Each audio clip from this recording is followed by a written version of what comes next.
Oh boy, I had to run. I had to run to make this happen. Holy cow. That's why this stage was set for 5:35 tonight, because I was like, I'm not making it. I'm not making it at the right timing. But thank you guys all for being here. And you know what's funny is when I'm running late, I love you guys so much, and especially all the people closest to me. The stream isn't up, the notifications aren't going out, and my phone starts ringing. Are you okay? Is everything all right? Is everything all right? And I'm like, I'm about to do my live stream. So awesome. Thank you guys so much for being patient with me today. Happy Friday. Let's get the chat in here. Chat, come on in. Come on in. We're going to be hanging out for a couple of hours. That's what we're going to be doing. And we're going to be talking about a few things. I don't know if you saw it in the title. What are we conserving? What at all, if anything, are we conserving? Good evening, folks. Good evening, everybody. Jilly Beans, Peter, Gwen, Rage Man, everybody. Badass Custom Coating. I love that. I love the names. Yard Prep, Lance, Waniska, No Step on Clippy. That's a new name. I haven't seen that name. What did it used to be? That's an important thing. Hey, Clyde and Frank. Sorry, I can't stay for your cast. Left you guys a thumbs up. Have a good debate, guys. Yeah, Frank's gonna be in a little bit. I told him, I said, hey, I wanna say hey to everybody. I wanna talk to the chat for just a little bit, because that's what the Friday Night Lives are all about. So I was like, hey, here's the link. Come on in like a half an hour, like 6 o'clock, 6:30, whatever time you're comfortable, whenever you want to come in, and then we'll get going. I just want to address you guys for just a moment here. Hey everyone, Clyde, get us out of here. So yeah, that's probably in relation to some of the things that I've been talking about on X. Now X has been, man, X is turning into such an amazing platform. Let me tell you, I'm actually pretty excited about the direction X has been going, because I guess I figured out how X works. It's what it is. I was always looking at X and I was getting information from X, but not engaging so much. But lately I've been doing a lot more engagement and getting in touch with everybody on there and posting some stuff, saying some things. But I'm guessing that's coming from a post that I did a few days ago, which I'll highlight right now because I think it's important. I think that's absolutely important. So let's get that on over here. So I tweeted out, or X posted. I'm still having a hard time with that one. In that sense. Hi guys. Hey, you are okay. Good for you, my man. Pretend to marry Clyde to escape Canada. I give him cash too. Well, I'm already married, man. Yeah, there's no polygamy in America. That's the thing. So I posted this one out. I'm working on a way to help liberty-loving Canadians get out of Canada for a better life in the USA. For those that want to, right? Obviously. Liberty-minded people. I honestly, I have no interest in bringing people over that are like, yeah, I'm going to come over there and bring on socialized medicine. Nope, I got no interest in that. You figure yourself out all by yourself. I said, how many out there are serious about making the move? And I'm serious. I think it would be a lot of fun because you know what? The biggest thing that I've noticed about you American? Yes, I'm American. I'm an American citizen. So the thing that I've noticed, because I'm moving to Texas, and the thing I've noticed most about people from Texas, whether I'm meeting them online or in person, or is the absolute open arms welcome that they have, especially for people that are liberty oriented. Come on down, come on, and that's it. So I know there's going to be a lot of people that are going to be trying to get out of Canada in the next little while for whatever reason that they have for that.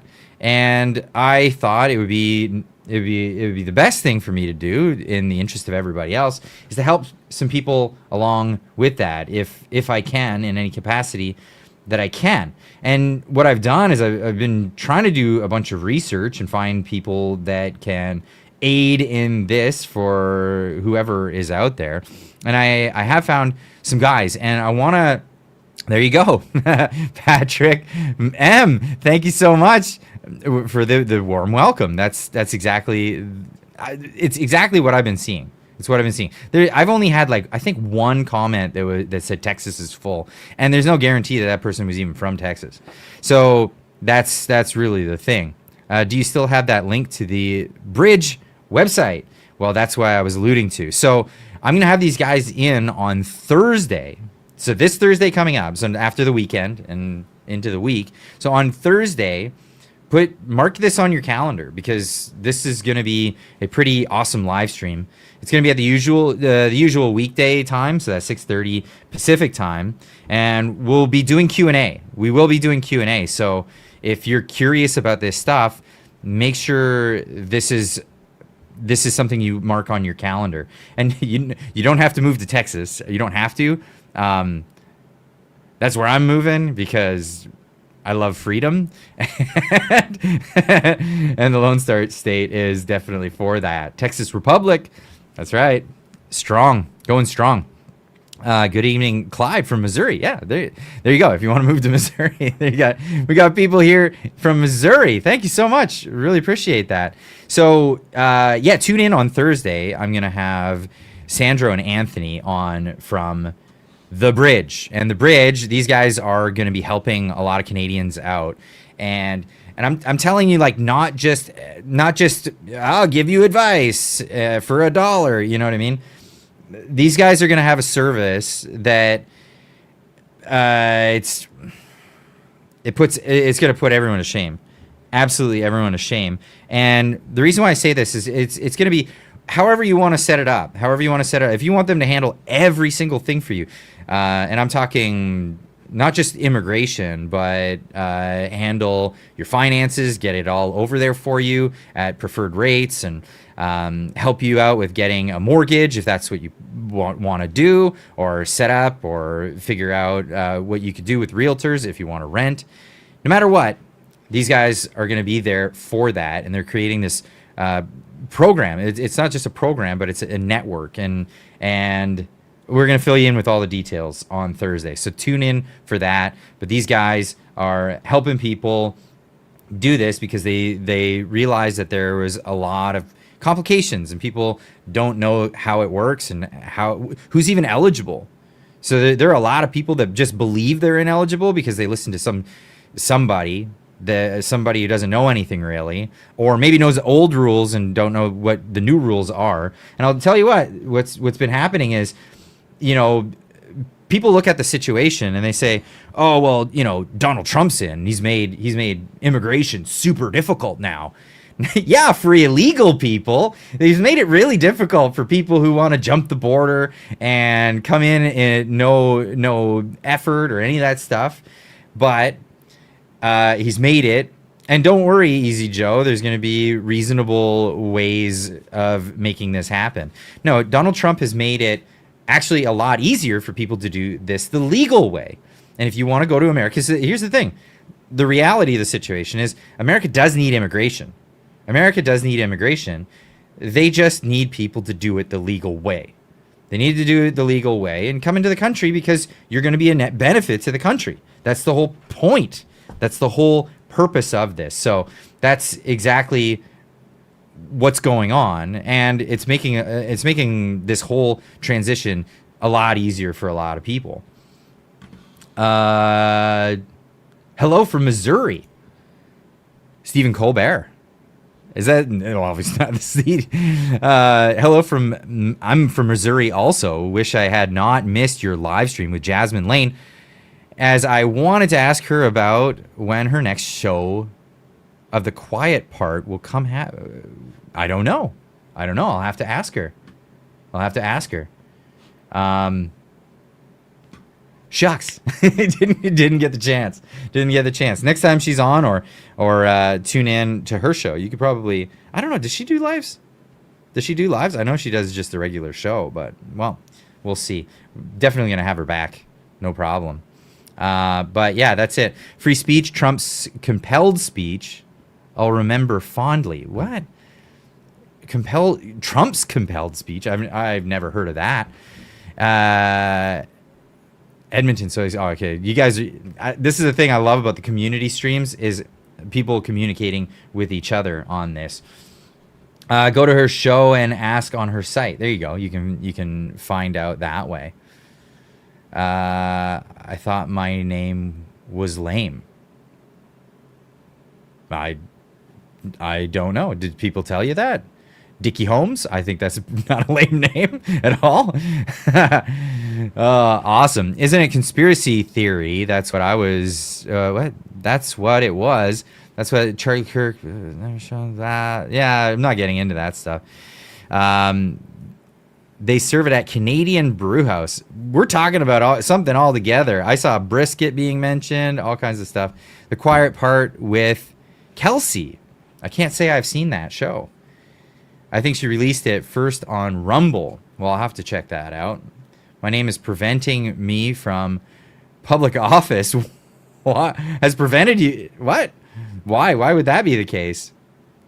John Lies? Oh, because people would call you the guy full of lies, Mr. Lies. Mr. Lies, would you tell us the truth on this thing? That's actually funny. You could, if you leaned into it, you could have a lot of fun with that. You look like Ryan Reynolds. I don't believe that for 1 second. No way. The Green Lantern, Lamau. So when you move here, do you become a Dallas Stars fan? Well, you have to tell me. I don't know. So I'm not moving to Dallas. I'm not moving to Dallas. I'm moving to just outside of Austin, not in Austin and not in the congressional district that Austin's in, outside of that to the northwest, sorry. So it's going to depend. I'm not much of a sports fanatic, but here's the thing. Sports events in the US are like this amazing cultural event. And I definitely want to take my kids there. Take my kids to some sporting events. But I keep hearing about like college ball being like the best thing to go to. That the NFL is good, but you got to go to see a college ball game. That's what I keep hearing. So that's where I'm going to go. Jasmine Rocks. Yeah, you're right. Jasmine Rocks. Go to college football game. You'll love it. There you go. There you go. But they have the Dallas Cowboy cheerleaders. That they do. Isn't there a guy on the Dallas cheerleaders now? Was that Dallas or was that somewhere else? Don't remember. Didn't float my boat, that's for sure. Let's hear it for Canadian rugby. Rugby lately? I don't know. I haven't heard anything about that. To know, right? You're being what? Do you buy a home there? Or did you buy a home there already? No, that's not the plan. We're not gonna buy for the first year. We're gonna rent and figure out where exactly we want to live. Because you never know. You move to a new town and then you're like, I don't even like this town. I like the town over. So yeah, we'll see. We'll see how that goes. So for at least first year, rent and get down payment all sorted and all that stuff. San Marcos is very nice. I'll have to check that out. Avoid crowds of 6 or more nowadays. Yeah, right. College ball is much better than pro. See, people keep telling me that stuff. Well, what about just hanging out outside, just tailgate partying? I heard that's a lot of fun too. Time has come in Canada to stop the useless negotiation and compromise with the radical left. I'm totally in agreement, and I think we're going to get into a lot of this today. They have fallen to the globalist abyss, and we should not fall. We should not fall with them. Canadian destiny is ours. It's ours to have. Texas Tech College. I'll check that out. What's the college ball near Austin?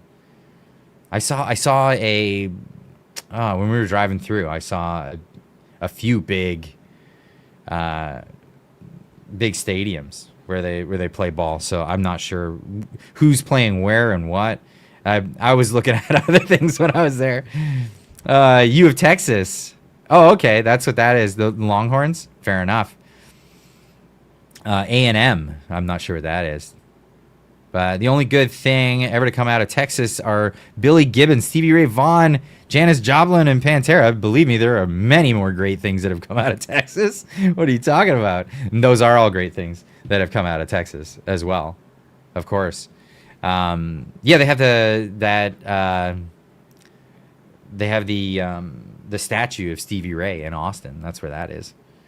Soon Mexicana, cheap tequila. Texas A&M Aggies, if that's how you pronounce that. Good old Pantera. Yeah, rest in peace, Dimebag. I'm thinking about Alberta. Yeah, Alberta is a place. So Alberta is definitely, I don't know if you guys saw the video I did this morning. I was talking about Alberta, the Alberta Prosperity Project. Let's get into some of this, by the way.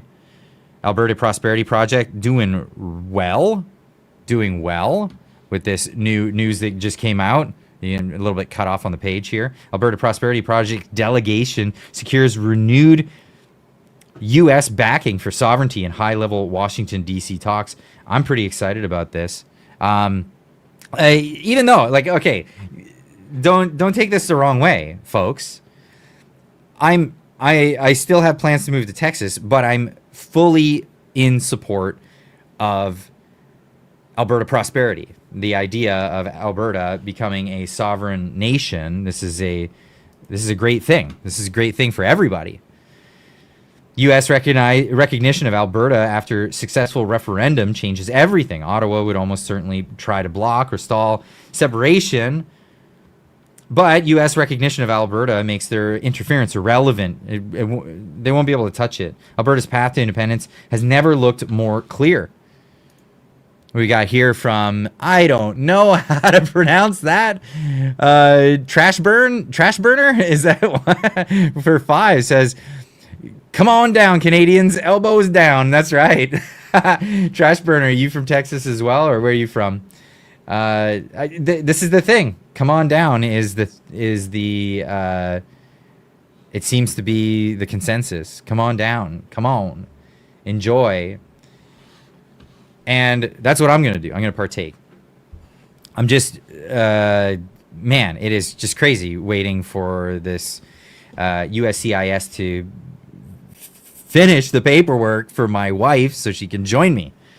It's been 12 months on a wait that was originally supposed to be 8 months, then jumped to 14 months. And now it's been 12 months and it still says 5 months. So that's a total of 17 months to file our paperwork to legally enter the country. This is just insane to me. It's crazy. My kids will be naturalized. That's a super easy process. But it should be a super easy process for this, is the I-130 petition. My wife of 19 years joining me as I move down to the United States. That's, it's just crazy. It's absolutely crazy. Wonder if Carney now suddenly is making his trip to Washington since, yes, that's exactly why. Why else? Why else except to grovel at the feet of Trump? That's crazy, crazy. So here's what came out yesterday. Keith Wilson was on the Glenn Beck show, and this was fantastic. Have a listen here.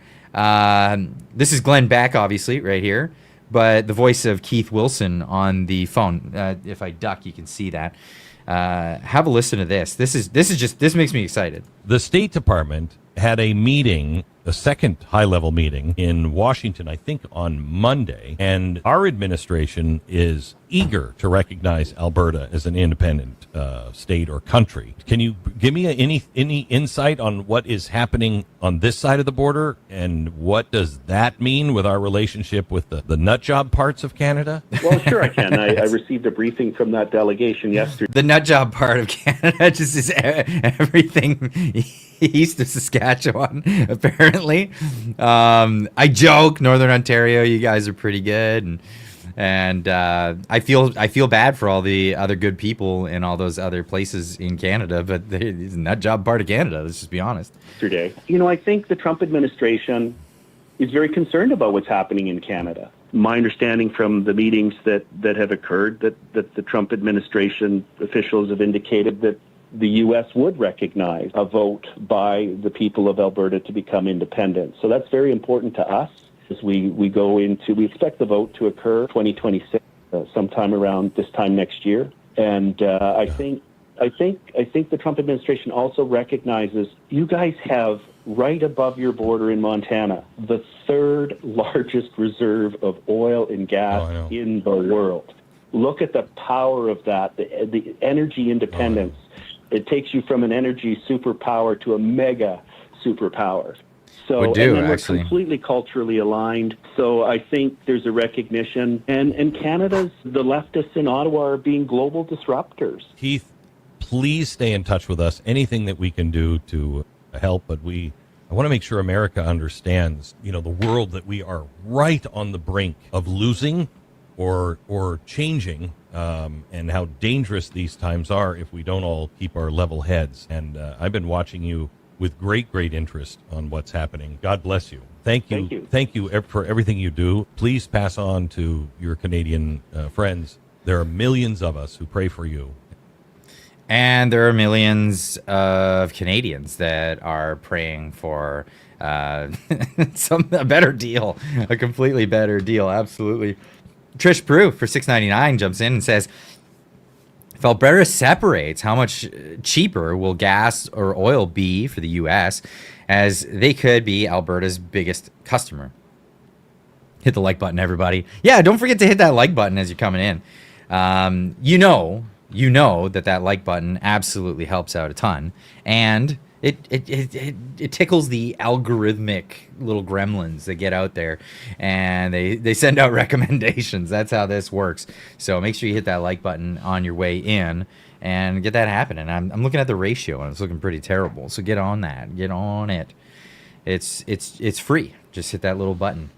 But yeah, absolutely, it would be a lot cheaper in the U.S. and it would make. I mean, it would make everything go a lot smoother. It's not just oil. It's all the businesses. Every business that is U.S. facing is being thwarted by this goblin from Ottawa.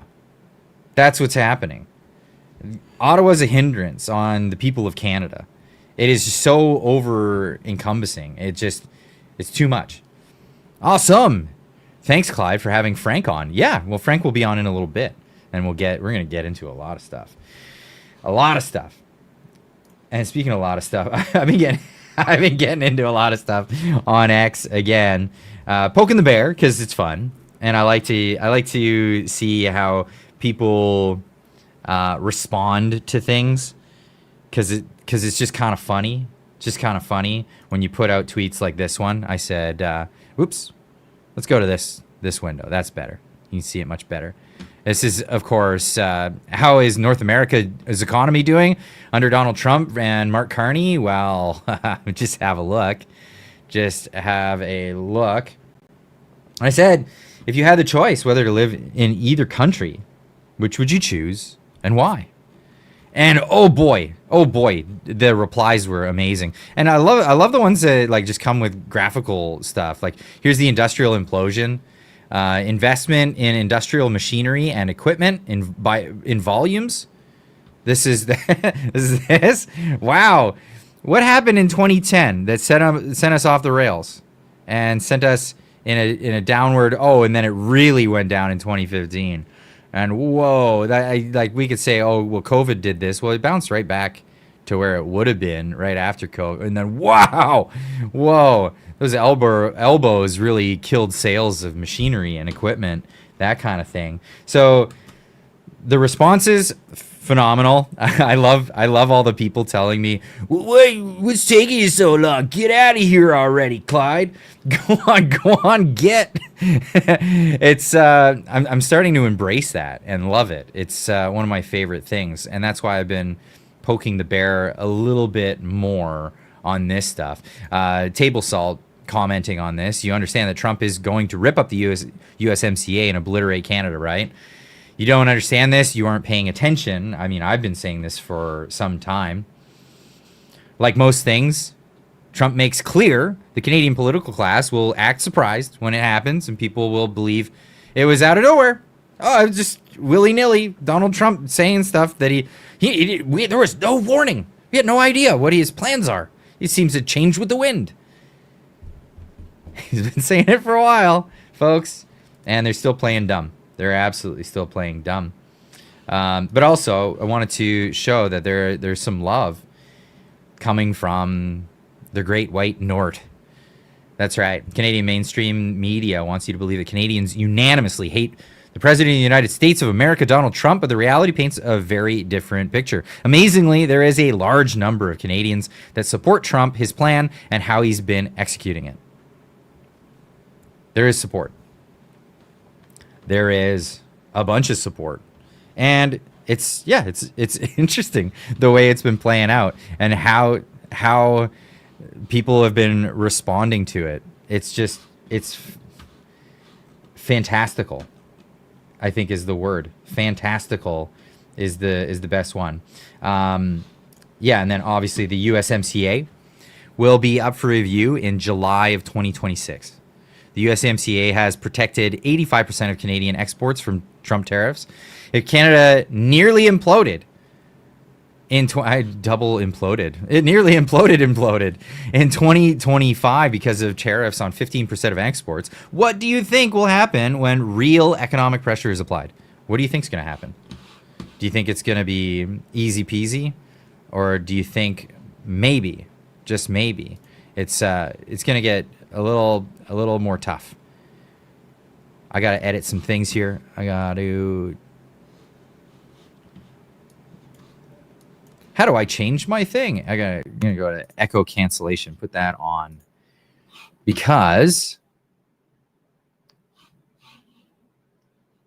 what happened? How do I figure this out? Because I don't want Frank to be hearing himself back when he comes in on the show. Edit mic settings. That's not where I do that. Where are my inputs? That's my inputs right there. I'm going to go to audio controls and change my input. There we go. We can all hear me just fine. Now, let's welcome in the man of the hour, our friend, our good friend, and someone I haven't chatted with in actually a hot minute. I've been waiting. I've been looking forward to this since the other day when I found out this was going to happen. Frank Vaughan, welcome to the show. How's it going, man? And it's not your fault that I haven't been back. I just kept saying no to you for various different reasons. So it's not on you. No, it's not on me. It's on you, man. No, it's fantastic. Thank you so much for coming back. And I mean, do we just get into it, or do we do where do you want talk? to start? Where do you want to start? Do you want me to just give you my spiel on Canada and how everything's fake? Like we can start there. We can start there. Or how about we start with this tweet? I put out a tweet a couple hours ago, and I thought it might be thought-provoking, and I thought it might inspire people to, I don't know, turn their brains on and turn their, tribal whatever mechanism in their brain to actually think for themselves. And I said this is what I said. I said, PR Polyev, no comment on the ostriches. Doug Ford and Tim Houston whining and dining with liberals quietly behind the scenes. John Rustad fires Lindsay Shepherd for comments on the real truth about Canadian history. What the hell does conservatism mean to Canadians? I don't think it's a matter of what it means to Canadians. I think you have to ask what it means to politicians. And to the politicians, it seems to me, across the board, conservatism is just a message. It's just whatever they can try and sell to Canada. It's not about, and this is my biggest problem with politics right now, and I long for somebody that would come along and just tell us what they think and then make compelling arguments to try and convince us that their point of view is the correct one. And I just think there's way too much playing it safe. There's way too much poll testing. Like, I don't understand. The ostrich thing is such low-hanging fruit. It's actually something that would very much appeal to liberals and to NDPers and to Greens if he took on that role. I'm not really sure why he's not making it a bigger issue, because it certainly has currency politically in Canada.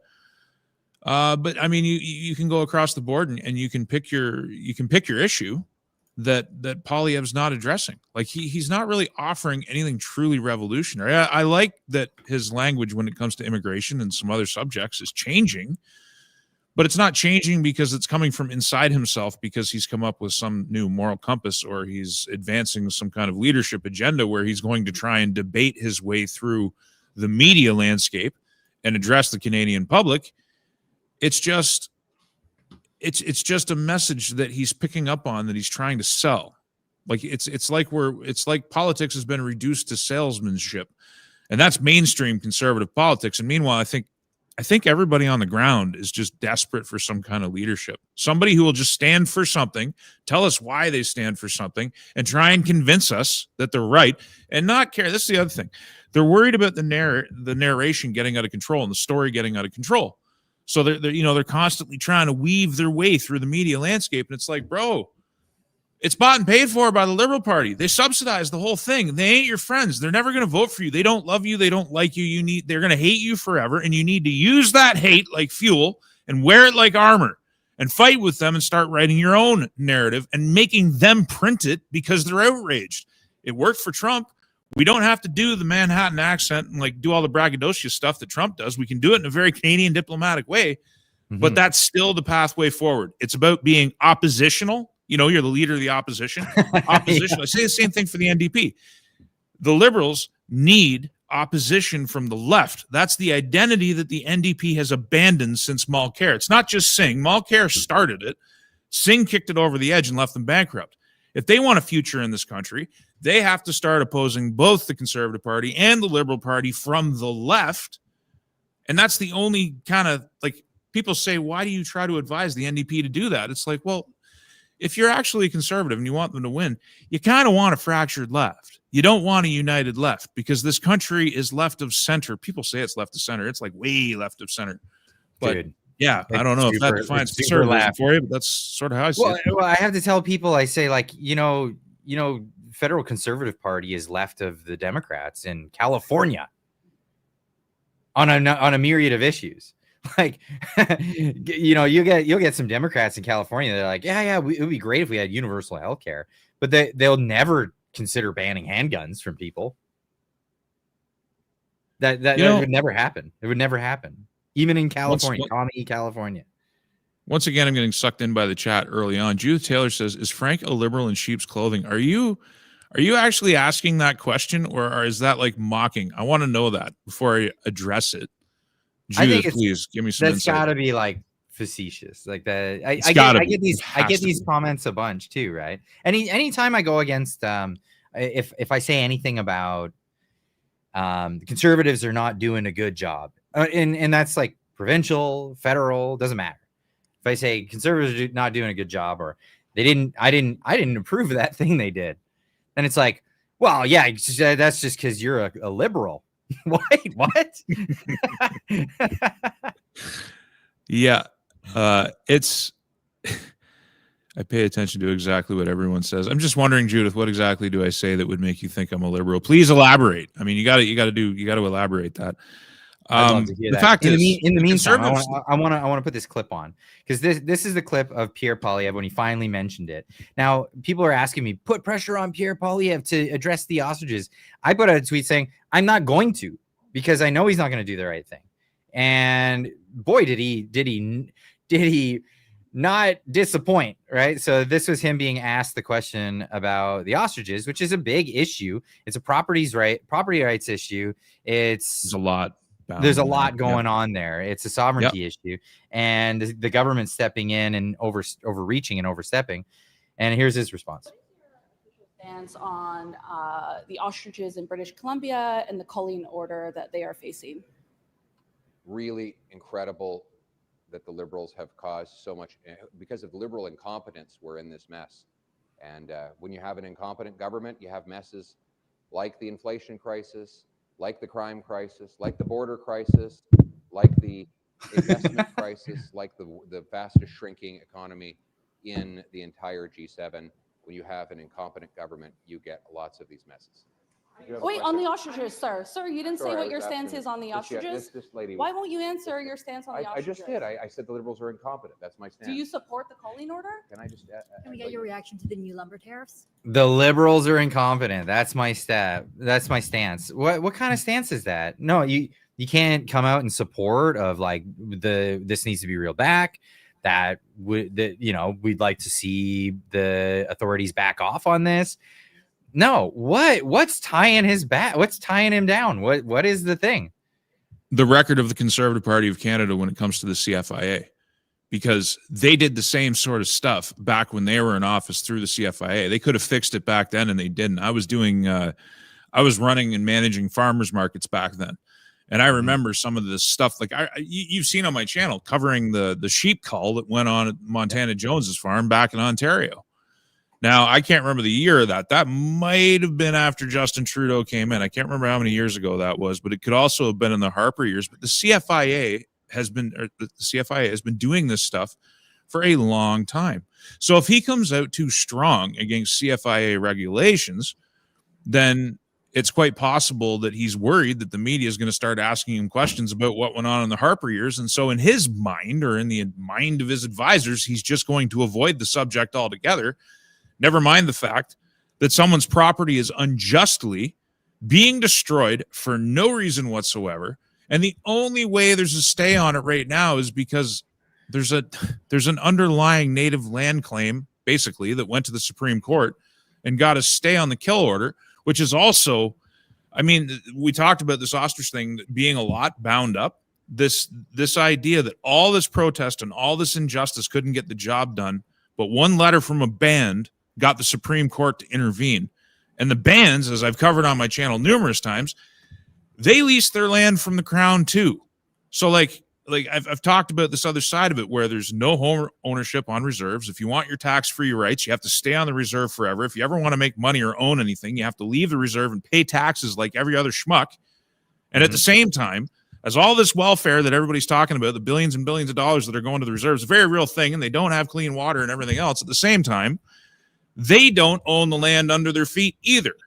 So in exchange for $2,000 or $3,000 a month in welfare, you have no stake in your future and you have no sense of accomplishment and you have nothing you can build towards and you'll never own anything. And it sucks. It sucks both ways, but it's a very useful tool, this native land claim stuff, to start reconfiguring property in Canada, because you don't have property rights. They just have to create some kind of pretext to sort of reconfigure who owns what and where, even though you don't really own anything.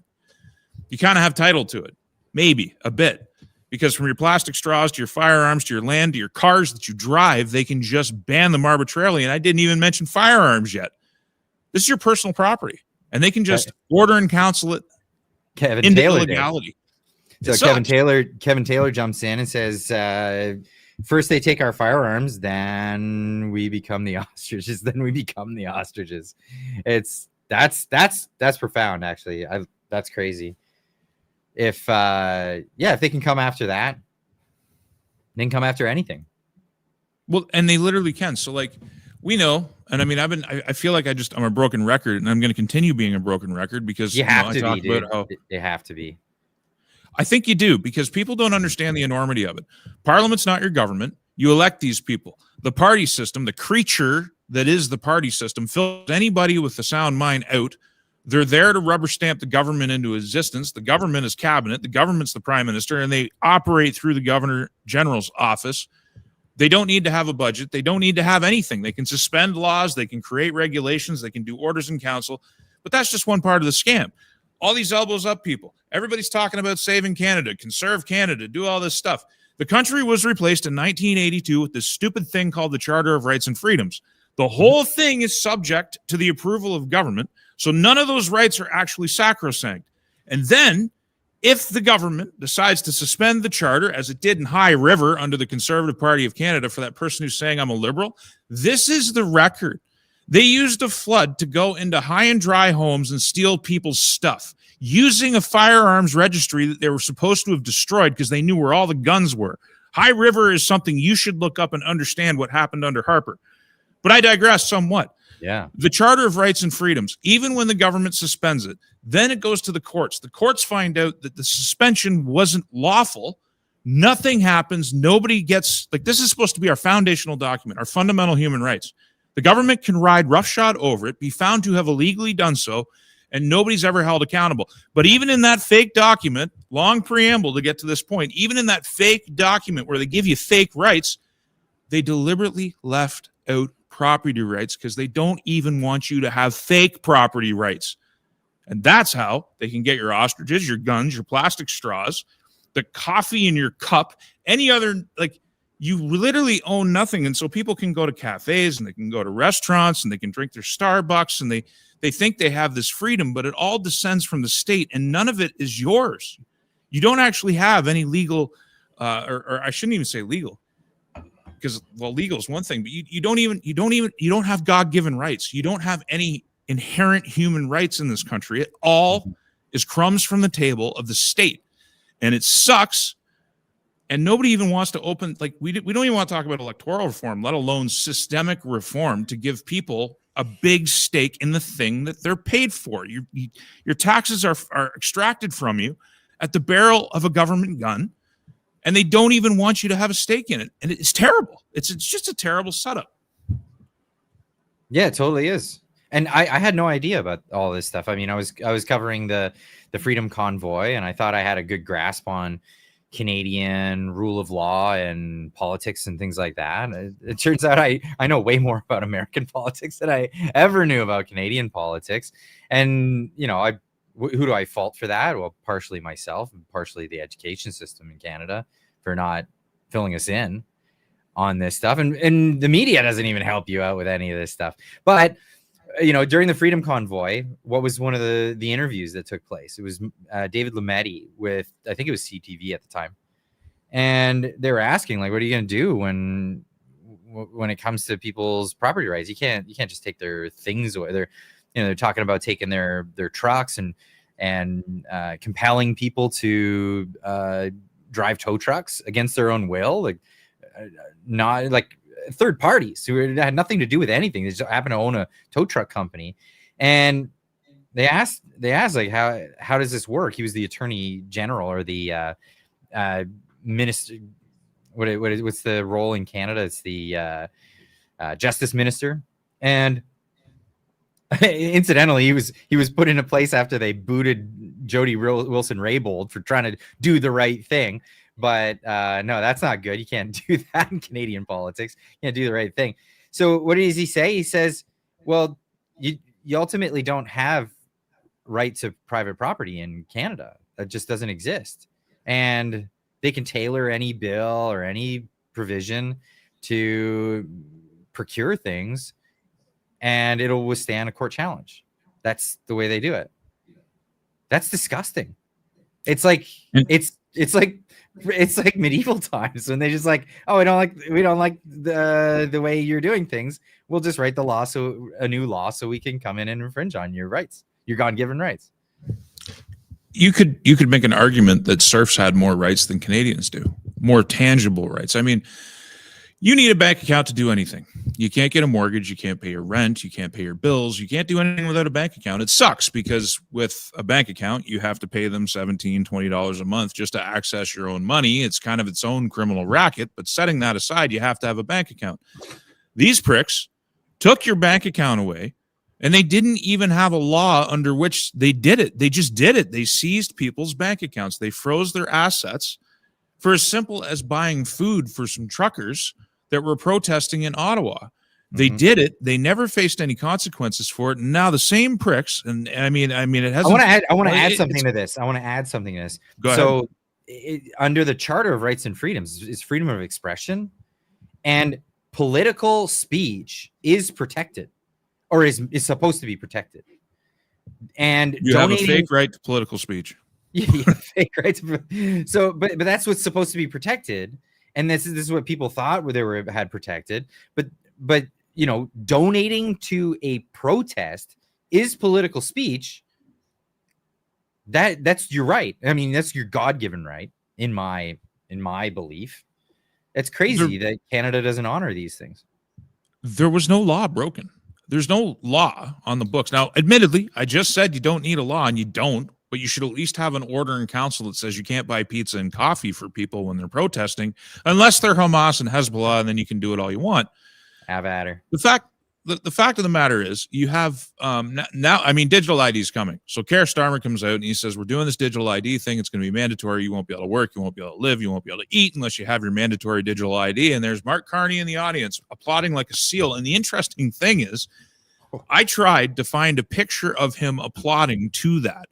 And there's all kinds of pictures around the event, but there's no photograph of Carney in the audience, even though I know he's there, unless someone else has found it. I know he's there. I know the Australian Prime Minister is there, and I know they're applauding to it, but finding an actual image of that was hard.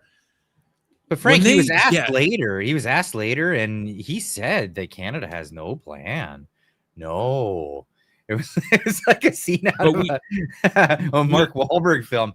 No, I wouldn't do that. No. We know that we can't believe a thing that comes out of his mouth, because during the election campaign, during the Liberal leadership election campaign, he would contradict himself from one sentence to the next. Mm-hmm. He contradicted himself by saying that he cares about energy projects in this country, but he wrote a book just, I think it was 2022, if I'm right, when Values came out, basically spelling out that the internal combustion engine is going to be gone, and it has to be gone before 2035. And like, that's his plan. That's what he's dedicated to. And that's what he makes money off of, G-fans and all that stuff. I know you've talked about that. Mm-hmm.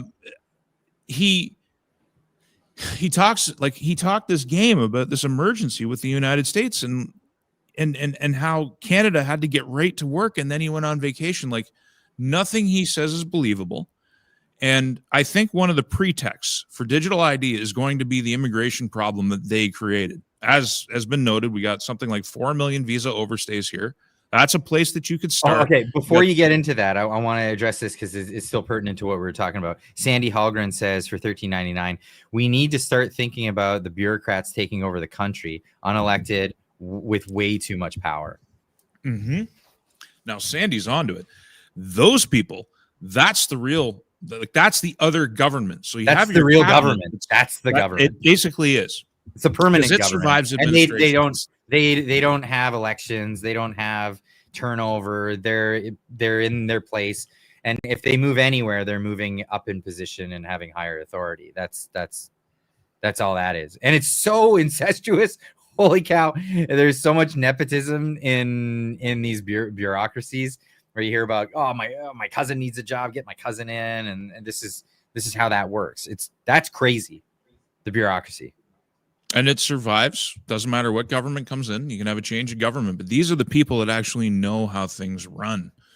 I mean, I've heard stories that I'm not going to relate about how the first meetings of parliamentarians go when they first get in there, new people in the door. They meet these bureaucrats, and to know maybe some vague language, but in no uncertain terms, the parliamentarians basically meant to understand that the bureaucracy runs the place, that they know how the country works, and they would do well to listen. I mean, one thing I will say is that prime ministers often get reminded that the RCMP through CSIS is who is responsible for their personal protection.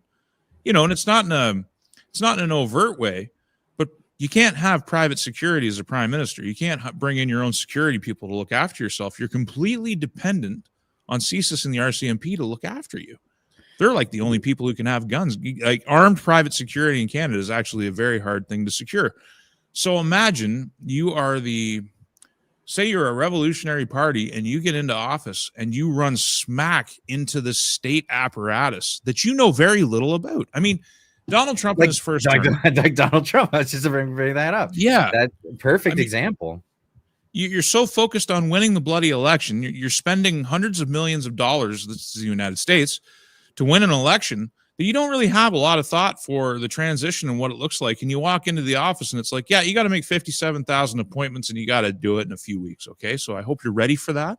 The entire first term was torpedoed largely, because this is one guy with a few allies, and all you got to do is keep him busy 18 hours a day, keep him distracted, keep him occupied, keep him in meetings, and you can derail the entire agenda. You get Russiagate, you get all this stuff going on, That's right. And now he's back in and he's a little bit better armed. And like, I critique Donald Trump at times, and I sing his praises at times. Like there's issues I have with foreign policy, but domestically, I think that there's enough evidence to say that he is sincerely trying to correct some of the deepest shortcomings with the United States, and he's going for it. Like he's going for broke. Tom Homan's going crazy trying to get these illegals out. Now they just uncovered this huge immigration fraud thing in Minneapolis. Like 44% of claims are, you'd have to pull up the article, but they found all of this fraud.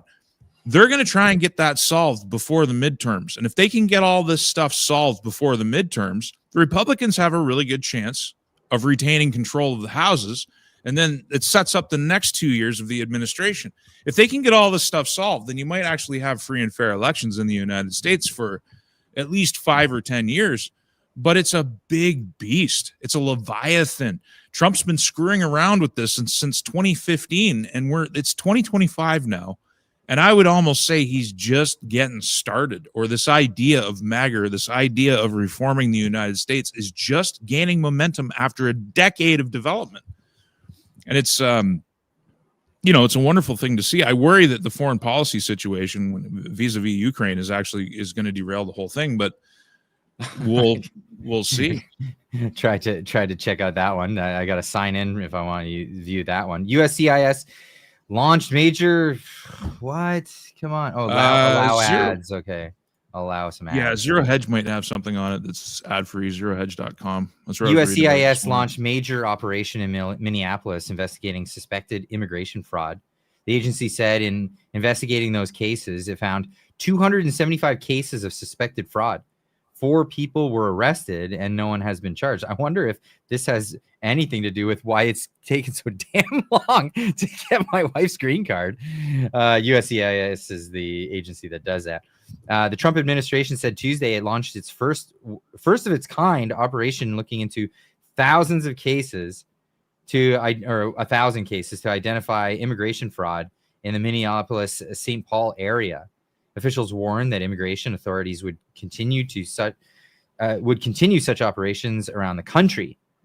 U.S. Citizenship and Immigration Services said that in investigating those cases, it found 275 cases of suspected fraud. Of those, 42 cases were referred to Immigration and Customs Enforcement, or people were given notices to appear in court for immigration proceedings.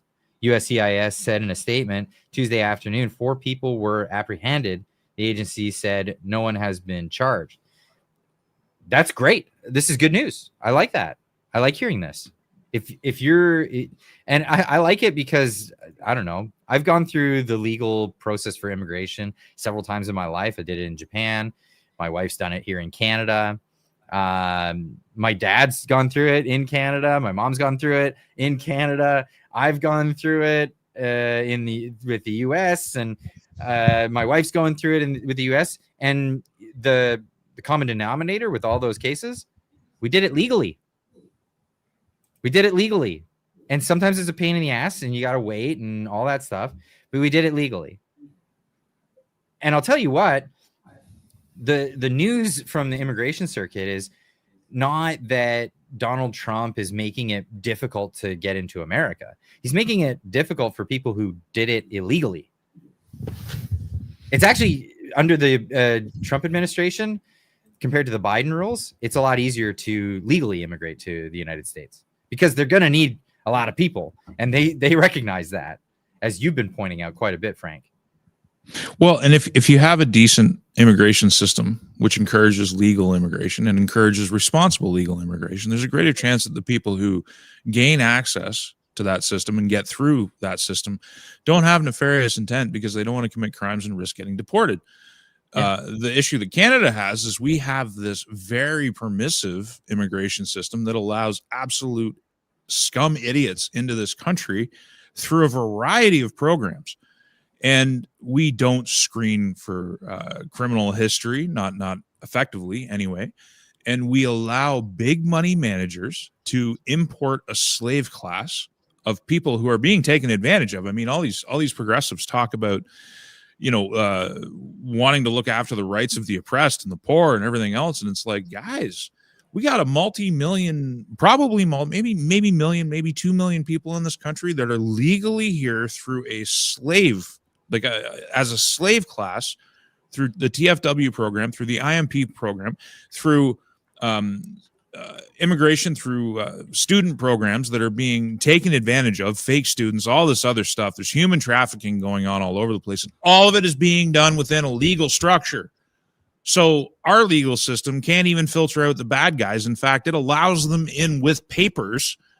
That's a great, big, huge problem. And I mean, it goes back, and I know you've covered this on your channel. And the deeper I go down the rabbit hole, the darker it gets, that the government seems to want cartels and criminal enterprise to be in this country and operating with abandon. We're happy to do it because it greases so many palms. And the only people it screws over are the ones paying for it. The taxpayer who can't get a job. Your kids can't get an entry-level job because there's some TFW or IMP slave working in there. Everybody's getting screwed by it except the people raking money at the top. And while Tim Hortons produces splashy ads about buying Canadian, they're owned by a Brazilian conglomerate. And so many of your favorite Canadian brands who are capitalizing on this elbows up nonsense still to this day are owned by foreign companies. And they're happy to make money off of it. So, I mean, I don't know if you've heard this clip. So check this out. This is what people on the left actually think of illegal immigrants. They long for the days of slavery. If you really listen to this, shipping these immigrants up north, we need them to pick the crops. Food is not reaching our table because those who pick the crops have been removed. I mean, you're going to have vegetables rotting in the fields. Our vegetables would rot in the ground if they weren't being picked by many illegal immigrants.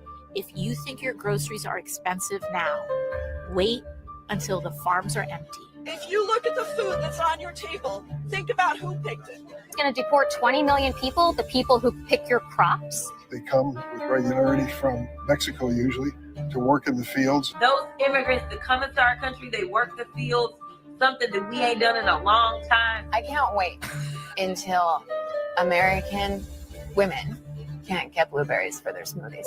Good news, Red States. You can now pick your own fruits and vegetables in the blazing hot sun for $5 an hour. The people who $5 an hour, okay.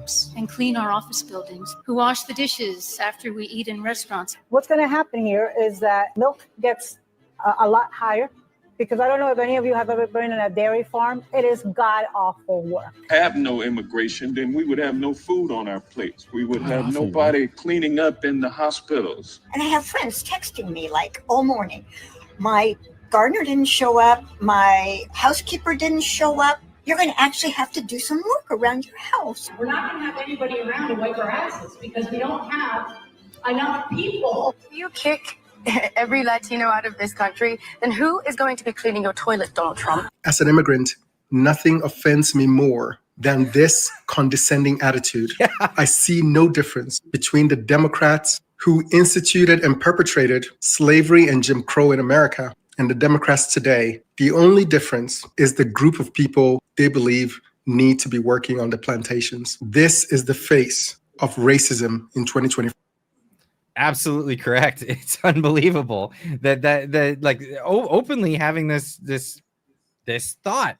Most people would, if they realized how that looked, would be embarrassed about that. It's crazy. But what are we going to do if we don't have these slaves? These people that will work for indentured servants or whatever it is that we think that they are. How are we going to function without that? We'll function just damn fine, And they don't even, I don't even think they realize what they're saying. Like they don't understand the implication of the words that are falling out of their mouths. That's how vacuous they are. And the one thing that all of them have in common, I'm sure, out of that entire clip, maybe there's one or two exceptions. That woman who was saying that dairy work is absolute, like, I can't remember the word. She was disgusting, terrible, whatever it was. Judging by her size, has never worked on a dairy farm a day in her life. It's beneficiary of them. And none of those people have ever probably grown so much as a backyard garden. For one thing, it's very rewarding work. It's hard work, but it's not the most terrible work in the world. And if you want to do it and you want to market your stuff yourself, you can make a living doing it to this day.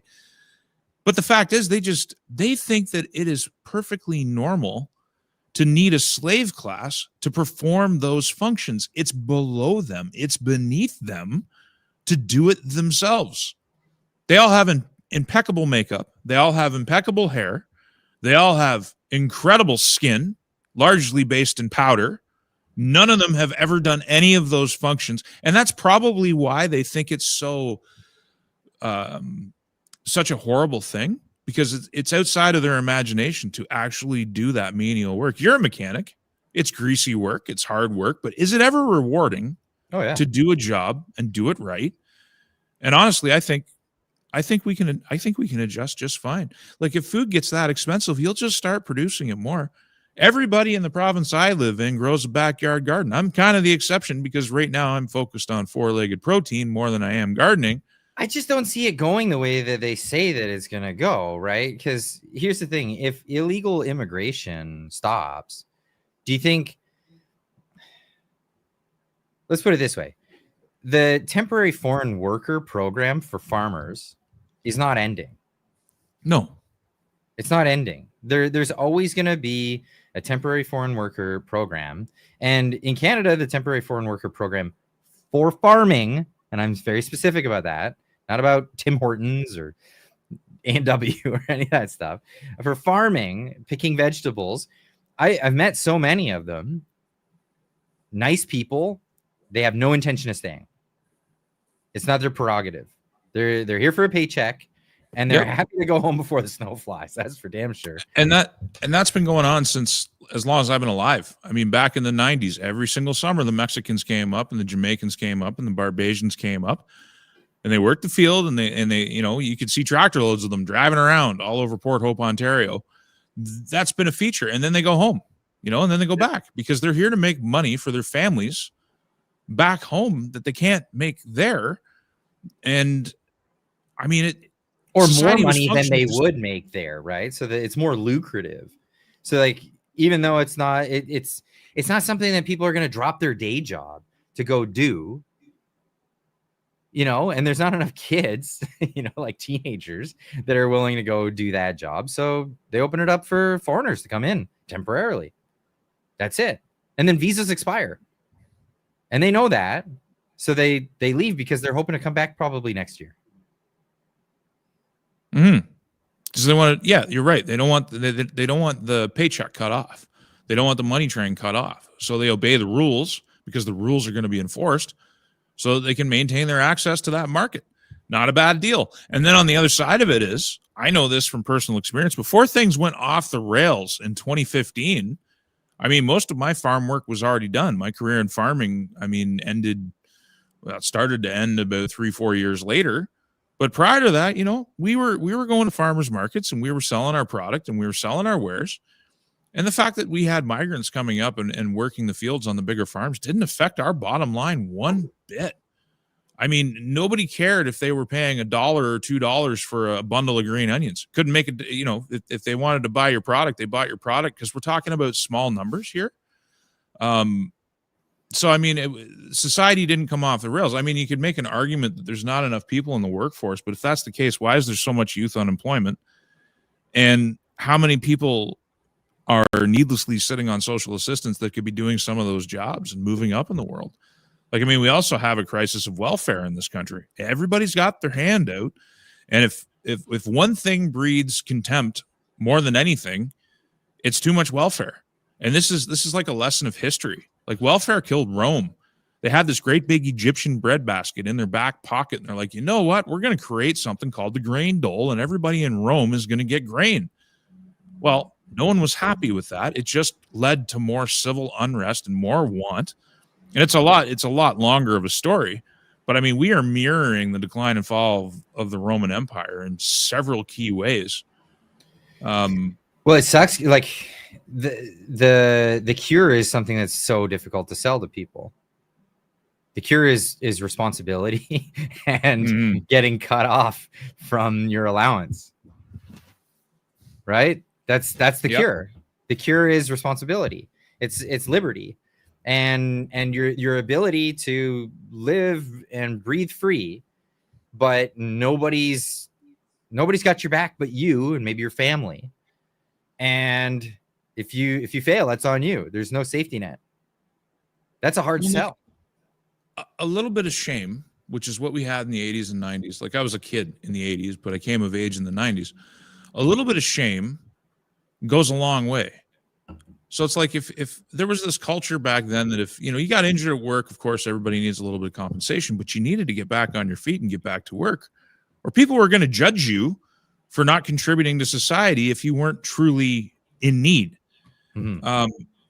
Then we came up with this idea that we needed to destigmatize all of this. We needed to destigmatize welfare. We needed to destigmatize drug use. We needed to destigmatize all of this. I'm trying not to swear. All of this nonsense that's basically a way of retreating from personal responsibility. We tried to create a stigma around pride. This idea that if you worked hard, you shouldn't be so proud of yourself that you're no better than anybody else just because you worked harder. A little bit of pride and a little bit of shame go a long way to keep a society functional and productive. It doesn't mean that you can't be charitable. It doesn't mean that you can't take care of the truly needy and the truly hard off in society. But we're getting to a point where the idea that your drug addiction is actually a disability and entitles you to all of these services coming from the state because you're a victim, even though you're making a choice every single day to be addicted. You're making a choice. Somehow in society's in the mental mindset, you are a victim. A little bit of shame and a little bit of pride go a long way, and somehow we have to reawaken those ideals. We're going to do it one way or another. Well, we've perverted the concept of pride, or circumstantial forces. Sorry, what was that? We've perverted the idea of pride. We've perverted what it is to be proud. Instead of being proud of the things you've accomplished, they're telling people you should be proud of the things that are innate characteristics for yourself. Things that have, that's it, like sexual orientation or your skin color, as long as it's not white. Your culture, whatever culture you came from, as long as it's not Western culture. Like there's all these things that you're supposed to be proud of that are just innate characteristics. Like they're not something you worked at. But you're not allowed to be proud of the things that you did work at. You know what I mean? I just don't even accept that. Like I know I never will. I will take my sense of accomplishment from the things that I build. It's bad enough that like I stand on my own 2 feet. I have for a long time. I didn't, during COVID, and I'm not judging anybody, but during COVID, I didn't take any CERB. I didn't take any of the business loans. I could have got my hands on some of those business loans, but I didn't take any of that. I'm just like, you know what? Instead, I'm not taking any of the lucre. I'm going to borrow myself into the ground before I take anything from these people, because they're just going to come and want it back anyway, or something bad's going to come out of it. So I might as well just go broke on my own 2 feet. Like I don't owe anybody anything, and somehow I still have the feeling like I'm not doing enough, and I don't want to let that go. That feeling like I'm not doing enough, that pressure, that internal pressure, I've cultivated that over 20 years of self-employment. I'm not going to let it go. So like, when I wake up in the morning and I'm like, I just don't want to do this today, or I don't want to clean up this thing, or I don't want to finish this project, or I don't want to make a video, or I don't want to spend 8 hours reading depressing news items, I feel guilt for that. Even if I walk away from it for the day, there's this little part of my mind that's like, dude, I got to get back to work. I got to get producing something. Like I got to get moving. And it's that kind of motivation that's self-directed that we've sort of lost in society. Like that internal pressure. I got no need to feel it, but it drives me forward. It's that self-motivation. Instead, apathy is the order of the day. You're allowed to be apathetic because it's hard to be alive. You're allowed to be an addict. It's not a choice. You're a victim too. And like, it is a choice. Life's hard. Life's hard. It's just, it is what it is. I mean, life's pretty good though. Life's pretty good in the grand scheme of, if there was no civilization, what's the nature of life? The nature of life is you're at odds with nature. And this is what these natural paths or what have you, hippy dippy idiots don't get, is that nature's at one with you. Just go outside, enjoy nature. Like, yeah, go outside and enjoy nature. That's great, but it's not one with you. It wants to kill you every which way from Sunday, and that's its purpose. And it's your job to try to fight that. Life is suffering, all of it. And you find comforts and you work your ass off to build yourself a way out of dealing with the toil and the daily grind as much as you can. And every bit of that is an accomplishment, but it's against the natural order. The natural order is to take you out. That's it. I remember just some of the customers I had over the years, you know, because retail will teach you everything you ever need to know about human beings. It'll teach you all the people skills that you'll never get taught in a school, especially if you're selling your own product. And there was this one particular woman, and she was definitely a government worker, and she loved our stall. And she came up one day with her bag and everything, and she says to us, "It must be so wonderful, you know, just out in nature and those plants that are growing in your garden just giving you their energy." And we're like, both my wife and I were just looking at her like, do you have any clue? We're not drinking wine in the shade of the tree shucking peas here, man. We're like in the field sweating our balls off. My wife doesn't even have balls, and she was sweating them off. You got deer flies biting you. You got mosquitoes coming after you. You got sweat. Yeah, in places you don't want to talk about sweat. I remember being in that field, man. I didn't have a single piece of dry fabric on my body to wipe my brow with anymore. So like I just had to deal with the sweat in my eyes burning me. And they got this chick being like, "It must be so nice." It's like, lady, that's not what puts food on the table, man. You're right. Nature's trying to kill you. It's fighting you every step of the way. Yeah. Like, and you learn that. She's just picturing Ferdinand under the cork tree. That's what I'm thinking. And that was a tragic story too. But that's it. It's this fantasy of a begotten time that isn't the reality of what it is to actually do that task.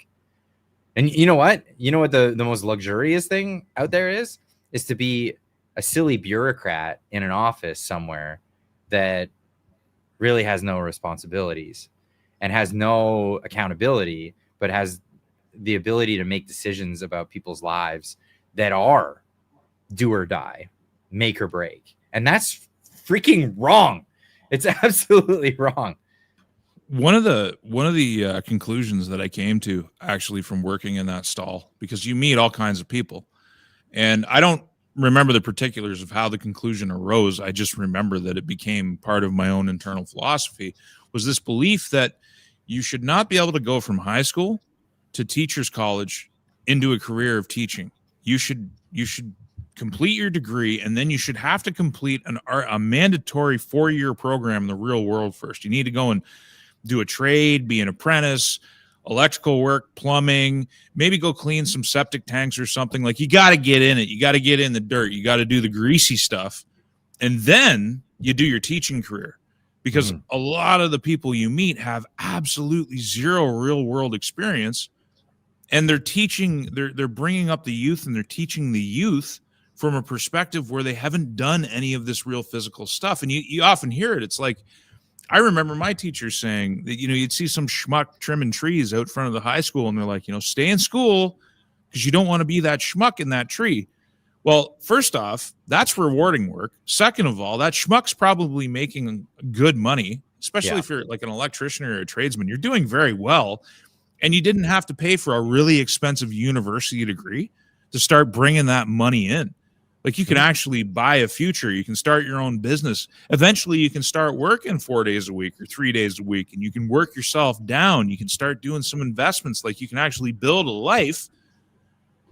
There's this attitude that the people who, first off, pick the crops and all the things that we were just discussing are, we need that base level of slavery to keep the blueberries in your smoothie. Like, talk about being out of touch. Talk about being out and be stuck on that for a while. I've been rolling that around in my head. You got to keep blueberries in your smoothie. But then there's a second tier, bro. The second tier is the mechanics and the plumbers and the electricians and the carpenters and the machinists and all these other schmucks that keep everything working. And that's the attitude. They're just all schmucks. The real work is a government job. The real work is getting into the white collar services. And they don't seem to realize that all of those things are sustained by the labor at the bottom that's producing the surplus, that's managing to keep them all in the job. Like their whole world is based on extraction, whereas the world that they're condemning is built on production. Yeah. Again, it's Ayn Rand's makers and takers, you know? And the takers run everything, and the makers are looked down on. And eventually it leads to the dissolution of your society. Yeah, the looters and the producers. Oh man, if anyone hasn't read Atlas Shrugged, it's an amazing book. I recommend Beautiful it book. to everybody. Recommend it to everybody. One thing I also recommend to a lot of people, and I think if this was given to me as advice at a young age, I would have fared better. But I mean, I'm not gonna look back with regret or anything. Your life goes the way it goes. But I would give this advice to the there's a guy in the chat named Glitterfart. I'm sorry, I had to laugh at the name. Sorry, dude. Hello, Glitterfart. Good to see you. So, I benefit of hindsight, always 2020. I would recommend to everybody out there that's a kid or teenager, that kind of thing. Forget about the stupid thing that you don't know what you want to do with your life. Pick one trade and just do it for 4 years. Get your apprenticeship, get certified, and then work for a year, make a bunch of bank, quit your job, and then go adventure. Do your adventure. Decide your life. Try another career. Try whatever. But you'll always have that trade to fall back on. And do it young. Do it as soon as you can, as soon as you possibly can. Get into a shop. Get into a whatever. Electrician, mechanic, plumber, pipe fitter, you name it, HVAC, whatever it is. Tool and die, huge trade. Get into that because you'll be absolutely sought after in the future. If everything else that your mystical life that you want to go to or whatever plans, you want to be a rock star or whatever the hell you want to do. Go pursue that after you've gotten a certification in something in the trades. And I guarantee you, if teachers taught this in schools, you'd have a bunch of people that would just say, why would I go do that stupid thing I was thinking about doing when I was 16 or 18? Now that I have the trade, maybe I'm just going to do this and settle down. You'd have a lot of people that do that. And then you would have some people that would go off and do the thing. And maybe they become an entrepreneur or CEO of a giant business that the world didn't know they needed, right? That's great. And that's fantastic. Make that happen. But always have that, like, you want a social safety net? That's your social safety net right there. Get a trade. You'll always have something to fall back on. Even if you tool and die, you get in a snowboard accident, you become a paraplegic. You can still do tool and die. There's nothing stopping you. You can, you know what I mean? Like, this is just so much to fall back on if you have the trade. Maybe I'm preaching to the choir, but I hope somewhere out in the ether, somebody hears this and goes, you know what? I have a kid that I should give this advice to. I have a grandkid that I should give this advice to. I hope so. I hope that gets out there. There's a bunch of super chats that I want to get to before we move on here. Because I figured that was going to happen. Yeah. We get going. So Sandy Halgren says for $13.99, we need to start thinking about the bureaucrats taking over our country, unelected and way too much power. Absolutely. We've just been talking about that. You got anything to add? No, I think we talked that to death. It's actually depressing. I'd like to move on. Sandy, thank you very much. Well, in all fairness, she said it as we were getting into it. I know. Jay Peterson for 10 says, by controlling the bureaucracy, it's exactly how Stalin secured his ultimate power. Mm-hmm. Yep. And boy, did we ever learn the lessons of that. Defaichu for 10 says Vietnam deactivated 86 million bank accounts to push biometric verification. That's what we have to look forward to here and everywhere. I don't know a darn thing about that. You know what, man? Defaichu. I'm going to do this. Type that into a browser as we're doing this, and I'll come back to it later. Fair enough. we'll have to do that. I can't verify or deny. Goko Donnie for 5 says, when those who make the laws do not live by the laws, there is no just law. Or sorry, there is no law, just a fight for survival. Billy Jack. Yep.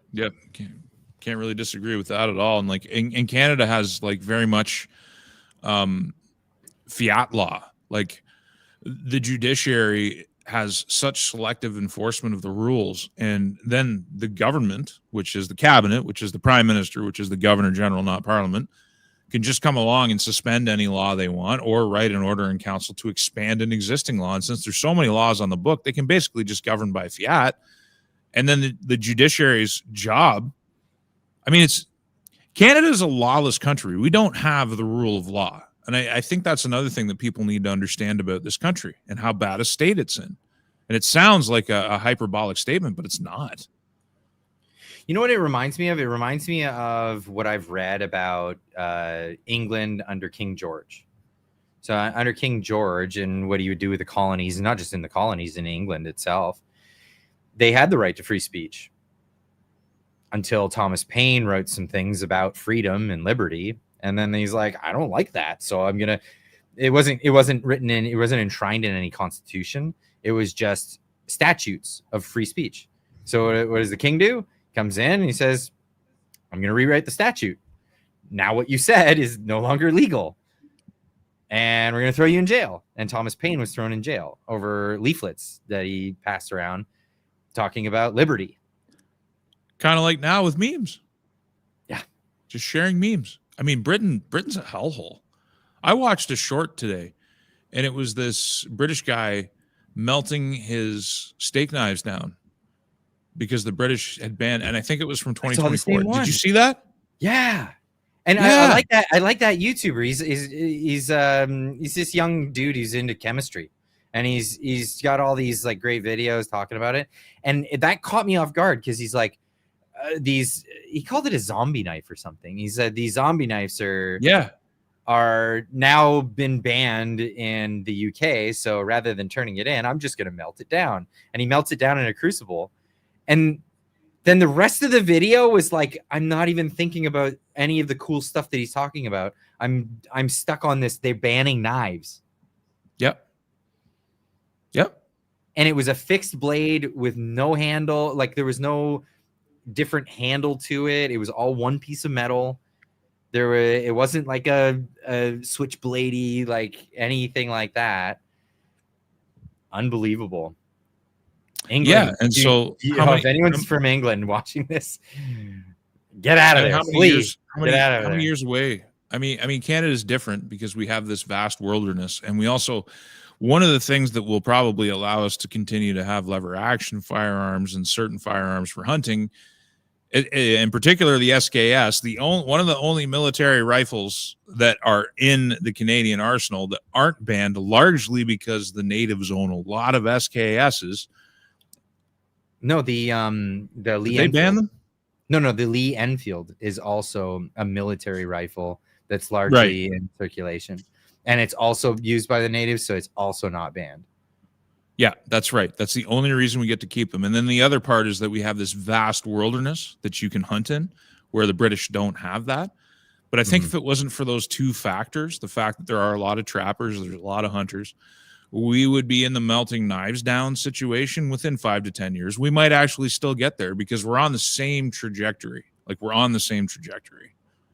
It's madness. The British Isles are the self-contained lab of human experimentation to see how far you can push people. And, you know, I hope it backfires. Because there ain't much time left for those people. No kidding. Let's get through a few more of these. Steve's Hyde, member for 25 months. That's a long time. Thanks, man. Appreciate that. Says Americans don't want to do those jobs. Translation, we don't want to pay fair wages. That's right. They just don't want to pay what it's worth. You can have your blueberries. Pay for them, sweetheart. Have them in your smoothie. Just, you know, you're not going to get them at slave wages. The blueberries and smoothie comment, like, that's just so elitist right out the gate. Just the smoothies, the most important part of the day. What are you doing? Like most working people just get up and drink coffee on an empty stomach and get to work. Coffee's keeping you alive in the morning. What about the comment from Ozzy Osbourne's daughter saying, who's going to clean your toilets if the Latinos aren't in LA? Why are we listening to some rocker's daughter anyway as the pinnacle of societal advice? I mean, so that's not the point I'm getting to. Like the point I'm getting at is, so Ozzy Osbourne was from a town in England and heavy metal came from the term heavy metal came from their Black Sabbath, and the fact that they came from an iron town. They were iron workers. Heavy metal. That's where this all came from.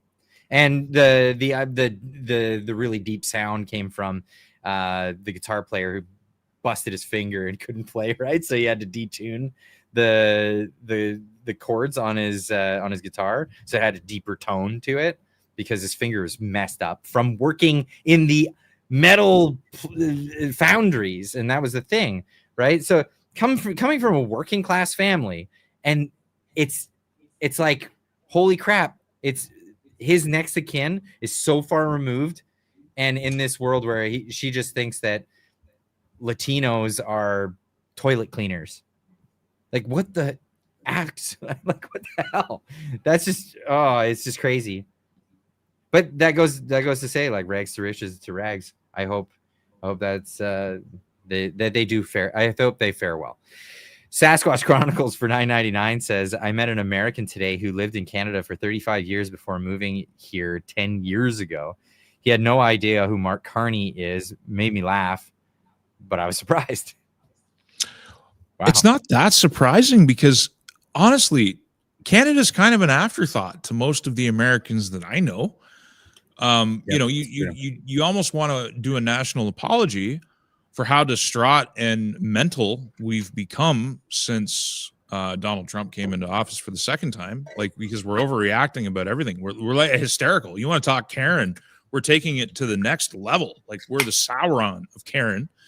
And so you describe some of the stuff that we're doing and they're like, I had no idea.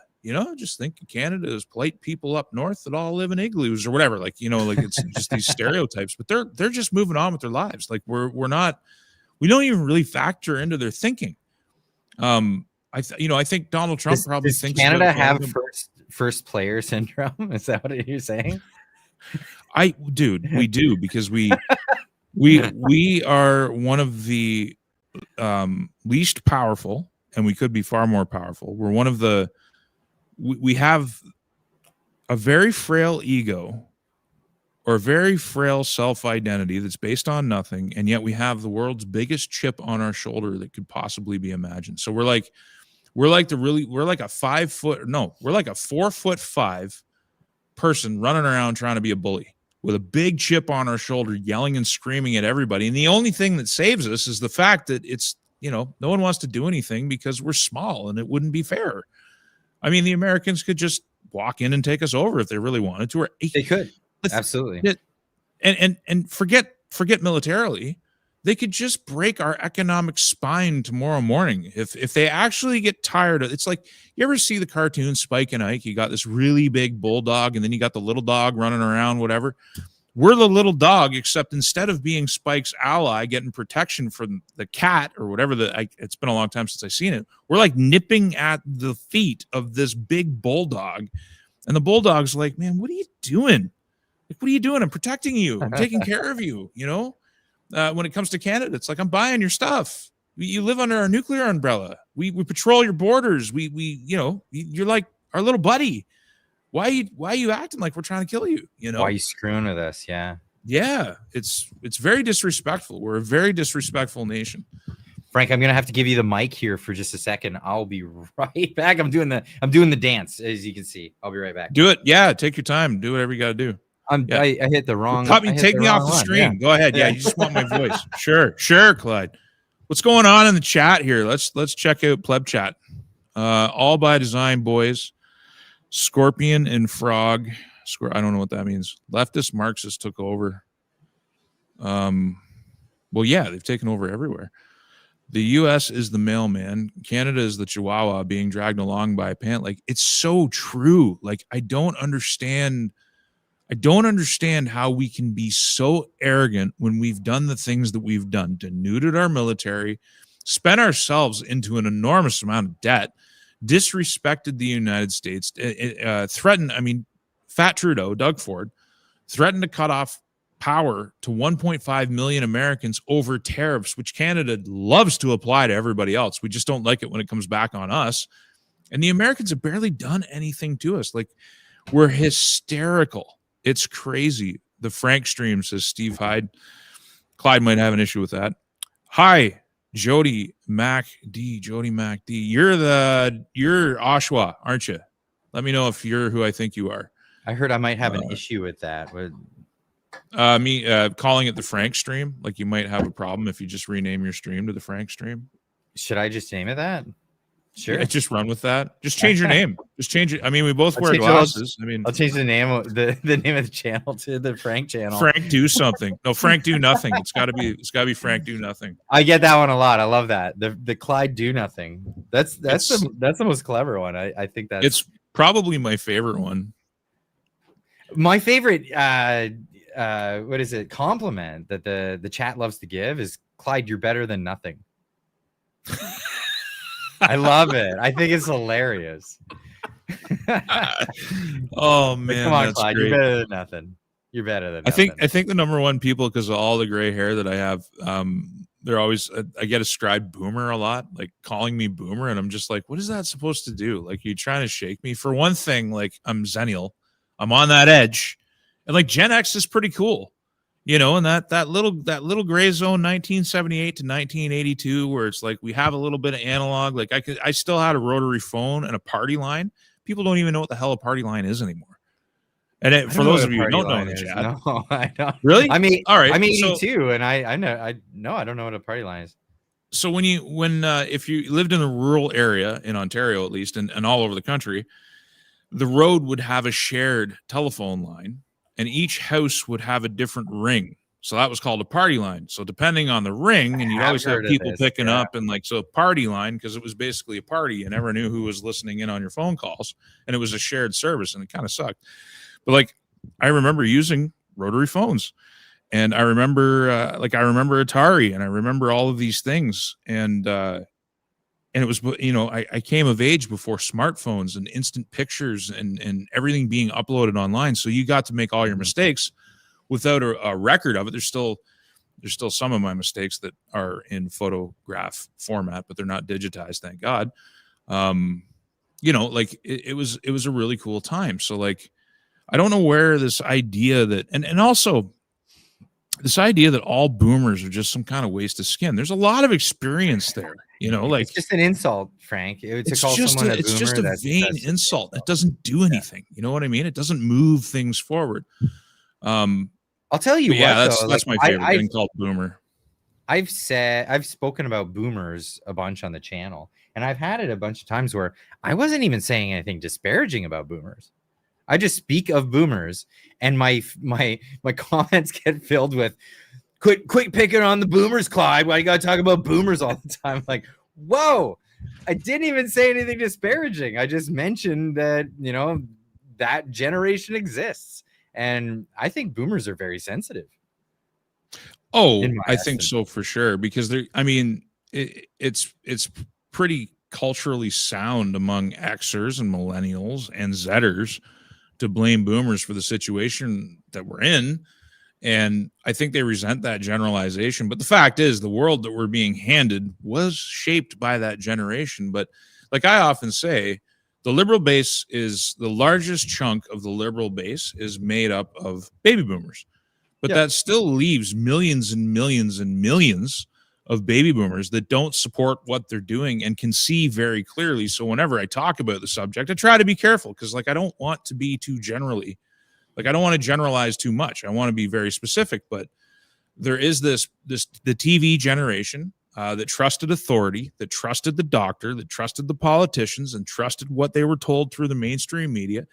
That understanding of the world is way out of date. The only place that you can find real information anymore, and a whole pile of fake stuff too, is the internet. is YouTube, is the alternative media. Like, we're doing it. No one else is doing it. And TV is never coming back. So as time moves forward, this network TV and these 24-hour news channels and all this stuff, it's going to move online. It's going to change, or it's going to get left by the wayside. Like, you just have to look at the statistics of where people get their information diet from anymore. Internet up and to the right. Like, it's not going to stop, because this is the only thing interesting going on. And like, you know, thankfully, because of X and everything else, we've got a really big degree of our free speech back. I don't know if you've noticed that, but YouTube, you can certainly say a hell of a lot more on YouTube and Facebook than you used to, especially Facebook. Like, I don't spend much time there. So but when I do, so I got used to the free speech that's available on X, and people take this for granted because like they don't remember. It's like amnesia, right? They don't remember just how bad it was on X. So I went over to Blue Sky, and I made a profile on Blue Sky, and I started making comments over on Blue Sky, and I behaved myself largely the way I behaved myself on X. And I started seeing all these like crazy leftists saying stuff, and I'd say, oh, there's that left-wing violence that we've been talking about, you know, when people are just calling for death, you know, and I just started replying to stuff like that. I didn't even make it a week. I've been banned off the platform. Somebody earlier on in the chat, I saw the question go by, explain how you got banned on Blue Sky. And I smiled. If you look back, you'll see me smile, because I'm like, how don't you get banned? I mean, you know, it's one of the easiest things in the world to do. You know, unless you're into children or any other kind of deviance, you're not going to make it on Blue Sky. Like, did you see there was actually a survey done of the instances of that over there on Blue Sky? Like, it immediately became a haven for that sort of material and that sort of advocacy, if you want to call it. Like, I haven't even gone over there. Maybe I should, just for some laughs, maybe do a live stream where I create an account and we just go over there and see how long it takes to get banned. Well, it took a couple of days, because like you start from nothing, and then that's the thing. Is there anyone over there? Like, did you meet any other of your followers from here? Like, does anybody? Yeah, it looks like a bunch of people went over and followed me over there. They also made Blue Sky accounts just to follow, I guess. And yeah, again, it didn't take very long. I had one post get taken down because somebody said, "Oh, you want to get banned real quick? Post this," and I said, "Okay." And so I posted. It was like the trans flag, but it said trans women are real women, or are women, and somebody just like scratched out "whoa" on that, so it just said trans women are men, and so I posted that. And I got flagged. I got flagged for that. And so I made a post just saying that I got flagged for that. Right. And then nothing happened from that. Right. And that was several days ago. So I'm like, okay, the only reason, I guess I'm in the clear. Wait. So I guess I'm in the clear. And yesterday I was like, oh, I haven't seen this in a couple of days. So I went over to Blue Sky, and I just went down the timeline, and there was one of the persons that I commented on a bunch of their things popped up in my timeline, and it was Donald Trump, and it said, what did it say? It said something about, like, it was some pun, and the base of the pun was "can't wait till he's dead," right? Not "can't wait till he's no longer in power" or anything like that. It's "can't wait till he's dead," right? It says something about casket something. And so I wrote in the replies, I just said, "There's that left-wing violence again. Glad to see you're still around," you know, and then just posted that. And that was yesterday. I think that was the only thing I posted on there yesterday. And I was at work today, and I got the little ding ding from my Gmail. It's like, "You've been banned from Blue Sky." Okay. So I just took a screenshot and posted it on Twitter, and got a lot of laughs. It was pretty funny. But yeah, that was my experience. And like, this is, it's actually, like, it's not funny. We laugh, and the only reason we laugh, I think, is anybody that was around for the great meme war of 2015 and 2016. and got to experience the repression on social media that came in 16 and 17 and 18 and 19 and 20 and 21. Like there was a lot of phases of repression. The one that I remember the most, the one that was because I used to have a large Facebook presence back in 2016, like a lot larger than I have now on any platform. And in the 8 days before the November election, U.S. election, the repression, it was like somebody turned a dial and all of a sudden you had 10% of your former reach and nobody could see anything. And like, I saw it on the back end and all the statistics. It was like huge fall off. And there was a bunch of, I can't remember what stories because it was a long time ago, but there was a bunch of allegations of against Trump. And there was a bunch of news that broke right before the election. It wasn't enough to stop him from getting elected, but we were denied the right of response. And we weren't laughing back then. We weren't laughing. Like, we won the meme war, but we didn't win, we didn't win the social media war. And then when C-19 came along, that was a whole other wave of suppression and repression. And so we've kind of gone through all this. And right now we can laugh because Blue Sky is this echo chamber. It's a bit of a joke. It's really funny. But it's a window on what we've already been through on all the main platforms. And the only reason we're here right now having this conversation is because Musk bought Twitter and changed the conversation. They said he was going to go broke. Instead, he turned it into the most active place. It's making money. It's doing well. And YouTube and obviously Facebook figured out that they can't keep going the way they're going or they're going to lose all their users. And now, like, Facebook's a free-for-all. You could say anything on there again. No, apparently not. I almost want to go back. Apparently not. Look, Stephen Colbert saying, Clyde, I've had your videos, Jasmine's posts, Rebel News posts, Candace Malcolm's posts removed without notice on Facebook. That's crazy. Well, that's weird. Hold on. So let's go through some of these. Yeah, sure. Yep. Go through a few more of these. Jilly Beans for 5 says people that think that farming won't survive without illegals have no clue about what actually happens on a farm. I think largely true. Straight up. Or they just don't want to do the work, like one way or another. Yeah. Jay Peterson for Tan says, great point about the fall of Rome, but in truth, we are mirroring the decline of every great society that's ever existed. That's not the moral of the story of is this not the moral of the story of Sodom and Gomorrah? I wasn't expecting that's on my bingo card. Sodom and Gomorrah, check. I didn't think that would get brought up tonight, but it's true though. It's almost in response to that comment. It's like an anthropological rule. Whenever we get to a point of prosperity and greatness, so enters hedonism, birth rate declines, civilization breaks down, and there has to be a restructuring. And that restructuring is usually quite violent. And so I don't in our think modern times, we have this thing called nuclear weapons, which completely change the equation. It's a big problem. It does change the and equation. Nuclear energy. Like there's a lot going on.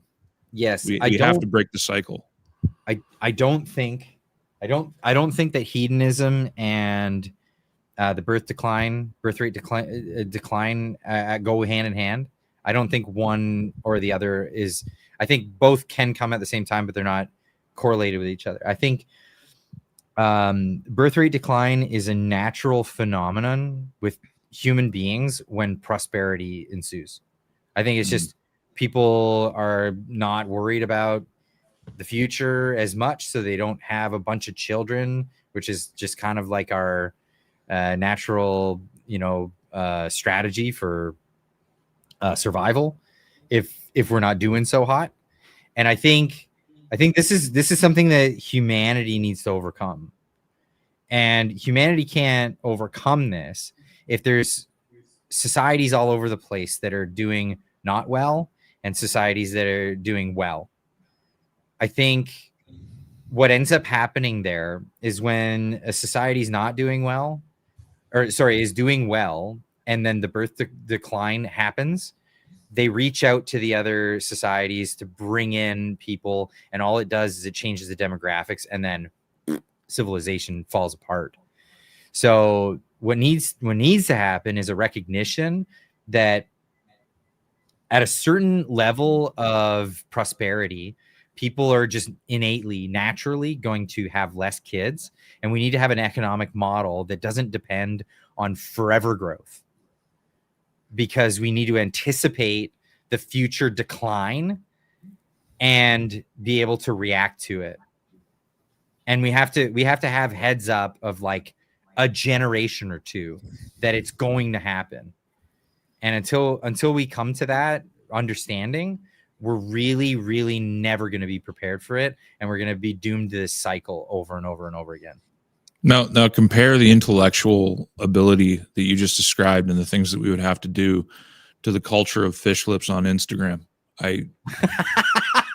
We got a long way to go. We're like the Botox generation. Like you're describing the Gordian knot perfectly. It's just, it's so ironic because it really is probably the best time in world history to be alive. I mean, sure. Even in spite of the Ukraine war, it's well, maybe the 90s was okay, but I mean, still compared to the 1600s, compared to the 1700s, compared to the 1800s, there's like you can pick apart history and you can find these blips of prosperity, but like you have to go all the way back to Augustan Rome to find a period of time where it's been largely this stable, like for 4 or 5 generations. Like we're getting into the 5th generation where most of the world is stable. The Edo period in Japanese history, that was another one of those. And and you know what? It was strangely brutal at the same time, but it's known as 300 years of peace. That's crazy. And how did they do that? They beheaded anybody that came to shore.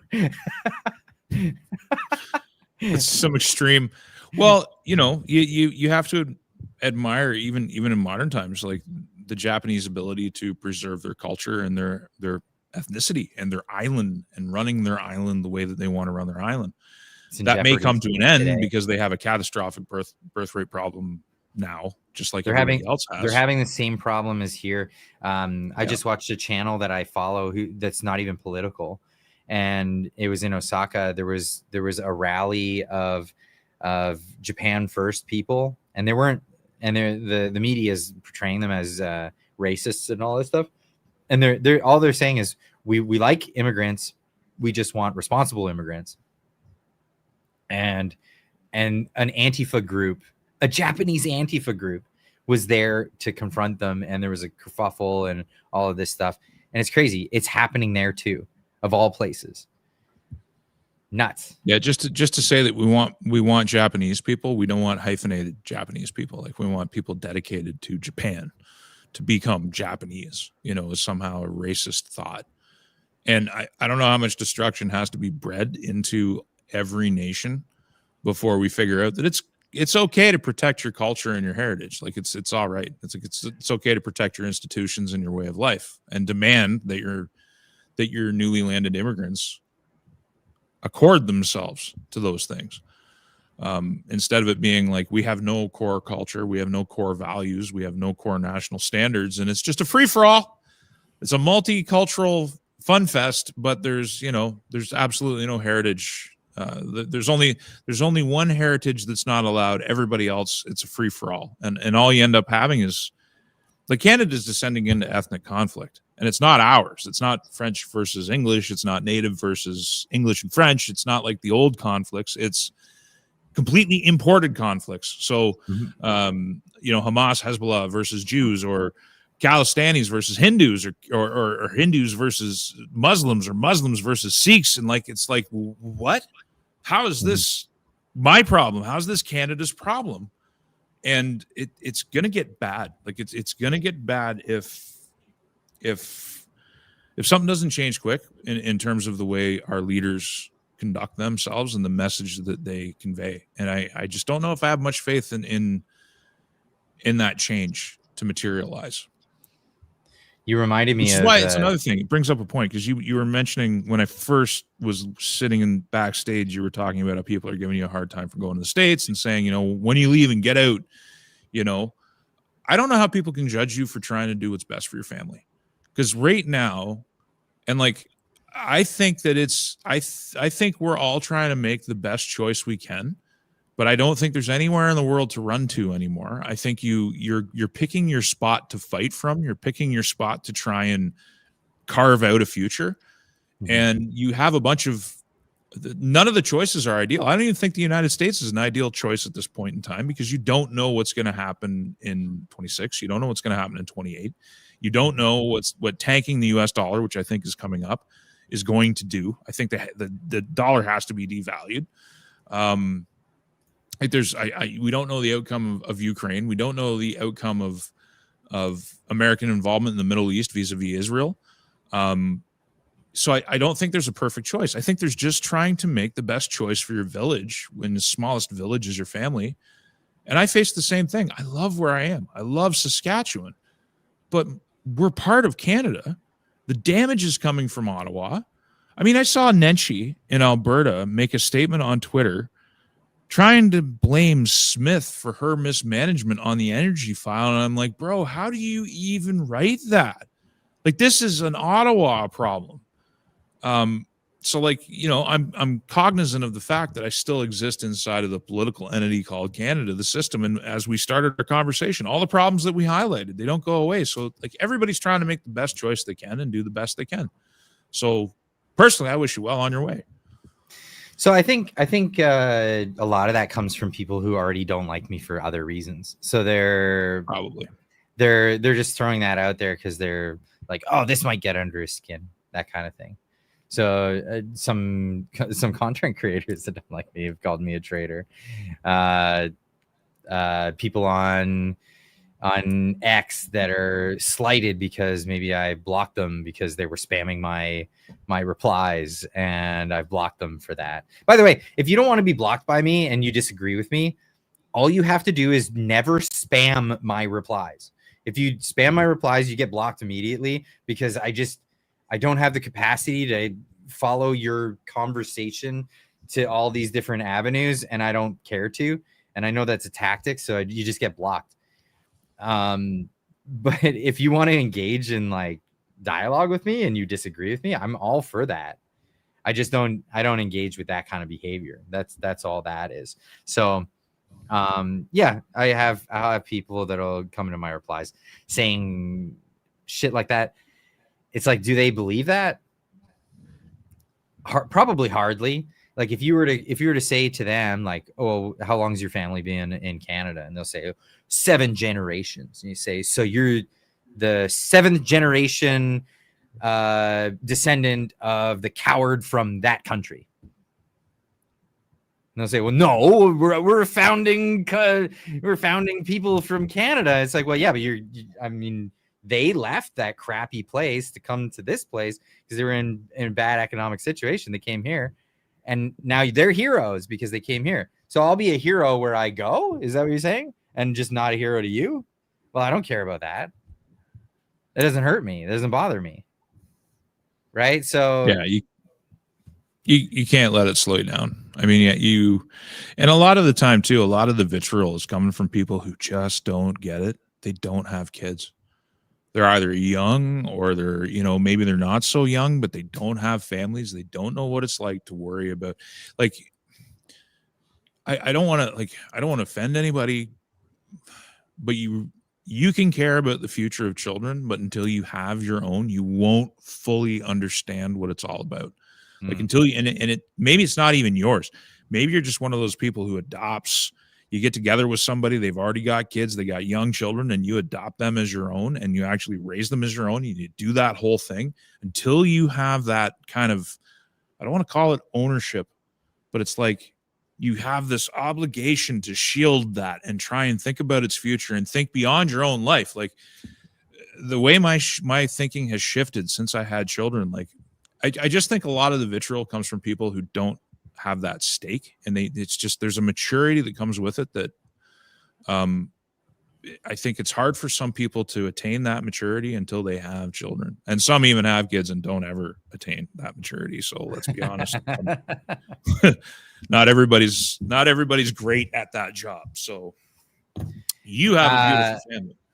Thank you. So do you. Northern 49 RC for 10 says, people look at the moment and react. Canadians do not remember yesterday and who put us in this position. Facts do not give a shit about your emotions. We need to orient ourselves in the same direction. Yeah, we really got to stop thinking about, we got to stop thinking with our hearts. Like, I've always been a big believer. You should have a heart, but it should be chained to your mind. That's the way the mind walks the heart, not the other way around. Because if you let your heart control your mind, you'll make all kinds of bad decisions. Anybody who's ever been in a toxic relationship knows the kind of bullshit your heart can get you into. So your mind should be running things at all times. And you should be able to make decisions that hurt your own feelings. Like, I trained myself in this when I was, in any kind of management position. I've made decisions that have hurt me personally before because they benefited the group that I was representing. And I think everybody should be capable of doing that. Like, you should be able to make decisions that aren't in your own interest because you represent a group. Unfortunately, that kind of discipline, it's not, we're talking this term emotional intelligence, like, no, emotions aren't intelligent. Only this is. Emotions can guide you, but your mind has to be in control. And we need facts over feelings for sure.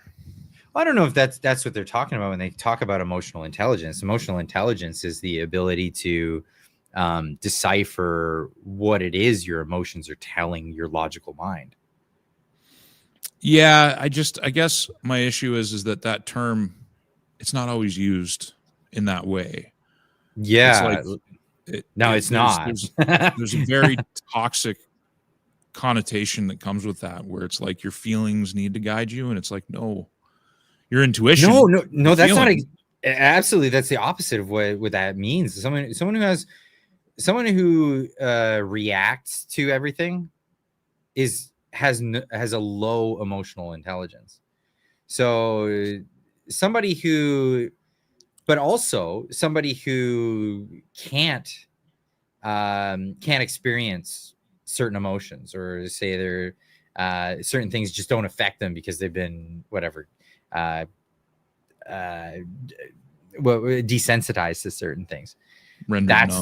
That's low emotional intelligence. But to be able to register where other people would, how they would be able to see. So, for example, a sociopath, zero emotional intelligence, right? Probably super smart, but can't read people's emotions, right? So someone who's a great salesperson, for example, high emotional intelligence, because they could go into a room and they could just feel how other people are, but that doesn't make them emotional themselves. They just have a way of understanding or empathizing with the emotions that other people are experiencing, and that's a degree of a high emotional intelligence there.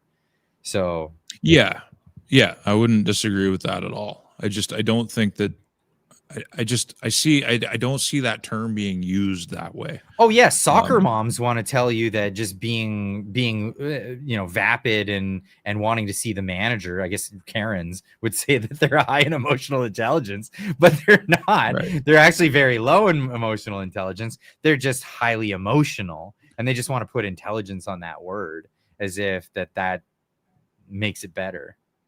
One of the comments in the chat that flowed by is like, it basically summarized everything you're saying pretty good, which is emotional intelligence is like the ability to determine. And this has been it's something I've been working on my entire life. It's like you have your intuition, and your intuition, for whatever reason, your intuition is a great guide, but you have to understand that sometimes your fears will feel like intuition, and figuring out, or your heart will make you think that I've been in this situation where my heart's like, yep. And I think it's intuitive, and I think something's meant to be, and then I get involved in it, and it's like, nope, that was my heart talking. That wasn't my intuition. And it's, they kind of come from the same place. You know what I mean? The feelings and the intuition, they arise from the gut. They come from the same place. So yeah, emotional intelligence is developing the ability to differentiate between the two. Absolutely, and not just be emotional, because that's actually a sign of low emotional intelligence, and just being a Karen, reactionary. Yeah. Goko Donnie for 2 says life is hard. It's harder if you're stupid. It's true. Thanks. Although I'm sure you know, I want that as a bumper sticker. Can I make a shirt? Goko Donnie, I'm stealing that. I seen a politician in the United States say that exact phrase today. I don't know what clip, I don't know what I was watching, but I saw that exact phrase. Yeah, but you've probably seen the meme, Clyde, and so too Goko Donnie, where it's like someone said you got to spell it Y-O-U-R.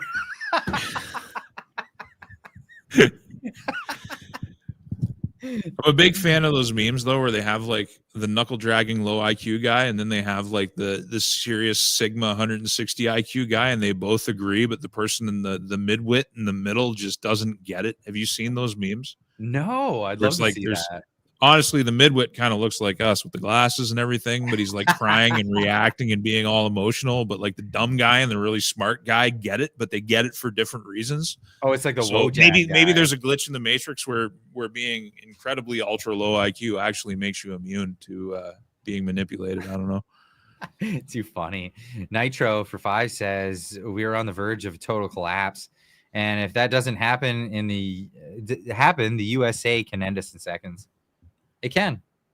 I mean, it's like squashing a fly. I mean, really. And I'm sorry, Clyde. We're being managed by a guy who's here to destroy us. Like, yes, that's a managed decline. What I was gonna say is Canada's always really kind of existed since the United States took off and became what it inevitably became. Canada's always kind of existed at the good conscience of the American people. Yeah, they allowing us, basically. We had the choice, right? We had the choice. We could have gone two different ways, and we decided to stick with the British, right? Mm-hmm. Well, I mean, there was the War of 1812 and all that stuff before Canada formulated and became what it is. But at any point during that down the line, discoveries of oil, America could have been like, wow, they need to be liberated. I don't know why. Just suddenly I think that they're being repressed and they need to be liberated. Canada, we're coming to liberate you. They could have done that at any given time, but they never did. They were nice. They were very nice to us. And that's astonishing, actually. How many times in history has that ever happened? And why are we such dicks? Like, why is Canada so dickish about it? That's crazy. When I was in high school in the 90s, one of the classes that I was in, we read this book called Exoneration. Did you happen to read that when you were in high school? Mm-mm. It might have been a pick of the teacher.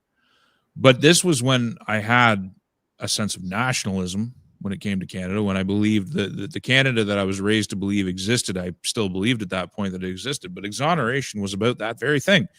It was about oil. It was about the Americans. And it was about them coming in to take over the country, landing in our air bases and taking over our airfields. But we used the military we had to trap all of their planes on the ground.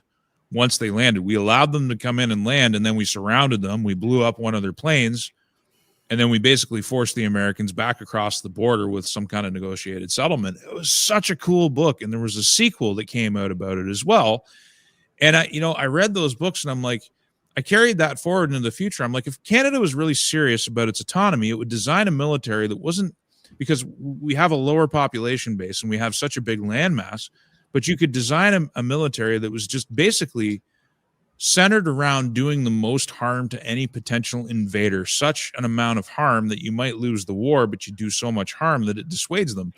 And I thought, hey, that's a really cool concept. But literally, since I read those books, all we've done is completely denude our military and concern ourselves with painting rainbow sidewalks on military bases and telling our soldiers they have to lift their feet when they drive over them.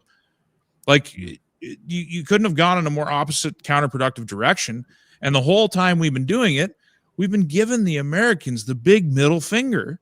And now it's coming to a head. And like, and the scary part to me is that I think the majority of the country is actually on board with the messaging. Like I think it's a 60% of the country with a higher concentration in the East is just like, yeah, screw those Americans. To hell with them. Heck with Trump.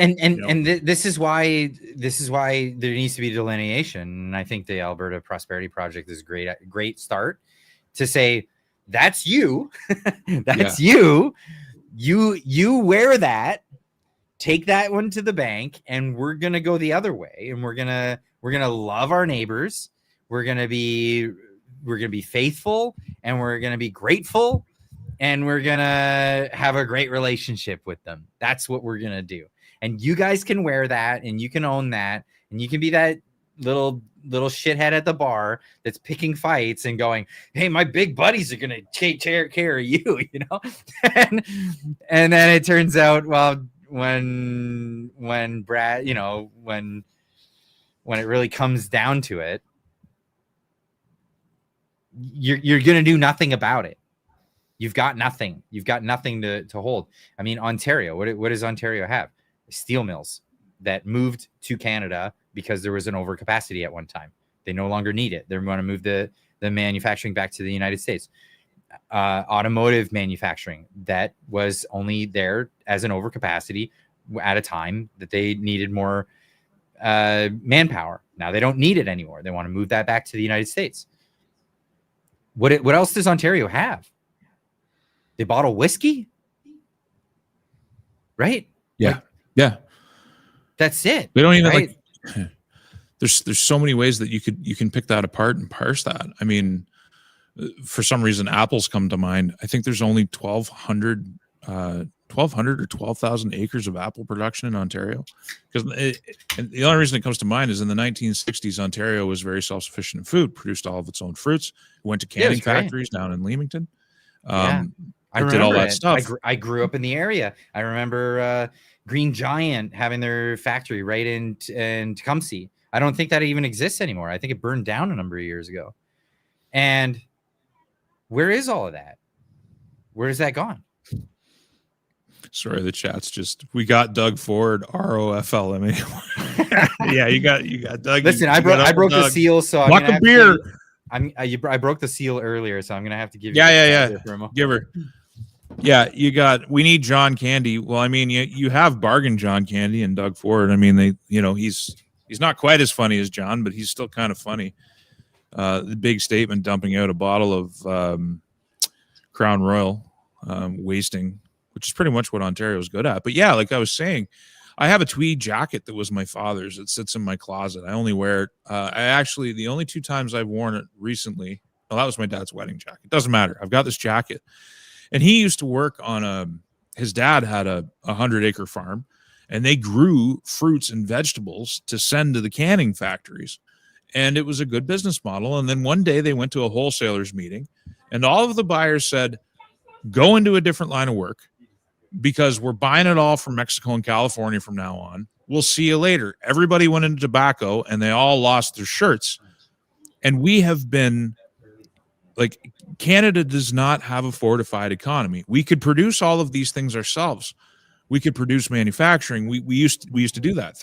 I think it was 30% of Ontario's GDP used to be manufacturing. It's down to 10% now. Like, it's just been gutted. We're not fortified at all. We're dependent on everybody else. China makes all our cheap junk. We're dependent on the Americans for capital and to buy what product, what raw resource we want to sell them. We do make building materials. We do make lumber products, but our mining industry is overwhelmed and overrun by. We make good lumber products for foreign markets, but we make terrible lumber products for our own markets. It's really sad when if you go and you see Canadian lumber in foreign markets. You go to Japan, see Canadian lumber. You go to America, you see Canadian lumber. Man, it's awesome. You go to Home Depot in Canada, anywhere. Squamish, BC, where they cut these things down. You go in, you can't get a straight stick anywhere. Yeah, you got the warped boards.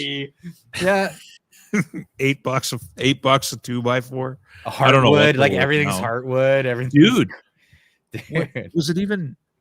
It might have been before I left Ontario. I think it was 2019. I was working on my son's getting his nursery ready before he was born, and I'm in Home Depot. Rebar was cheaper by the foot than lumber.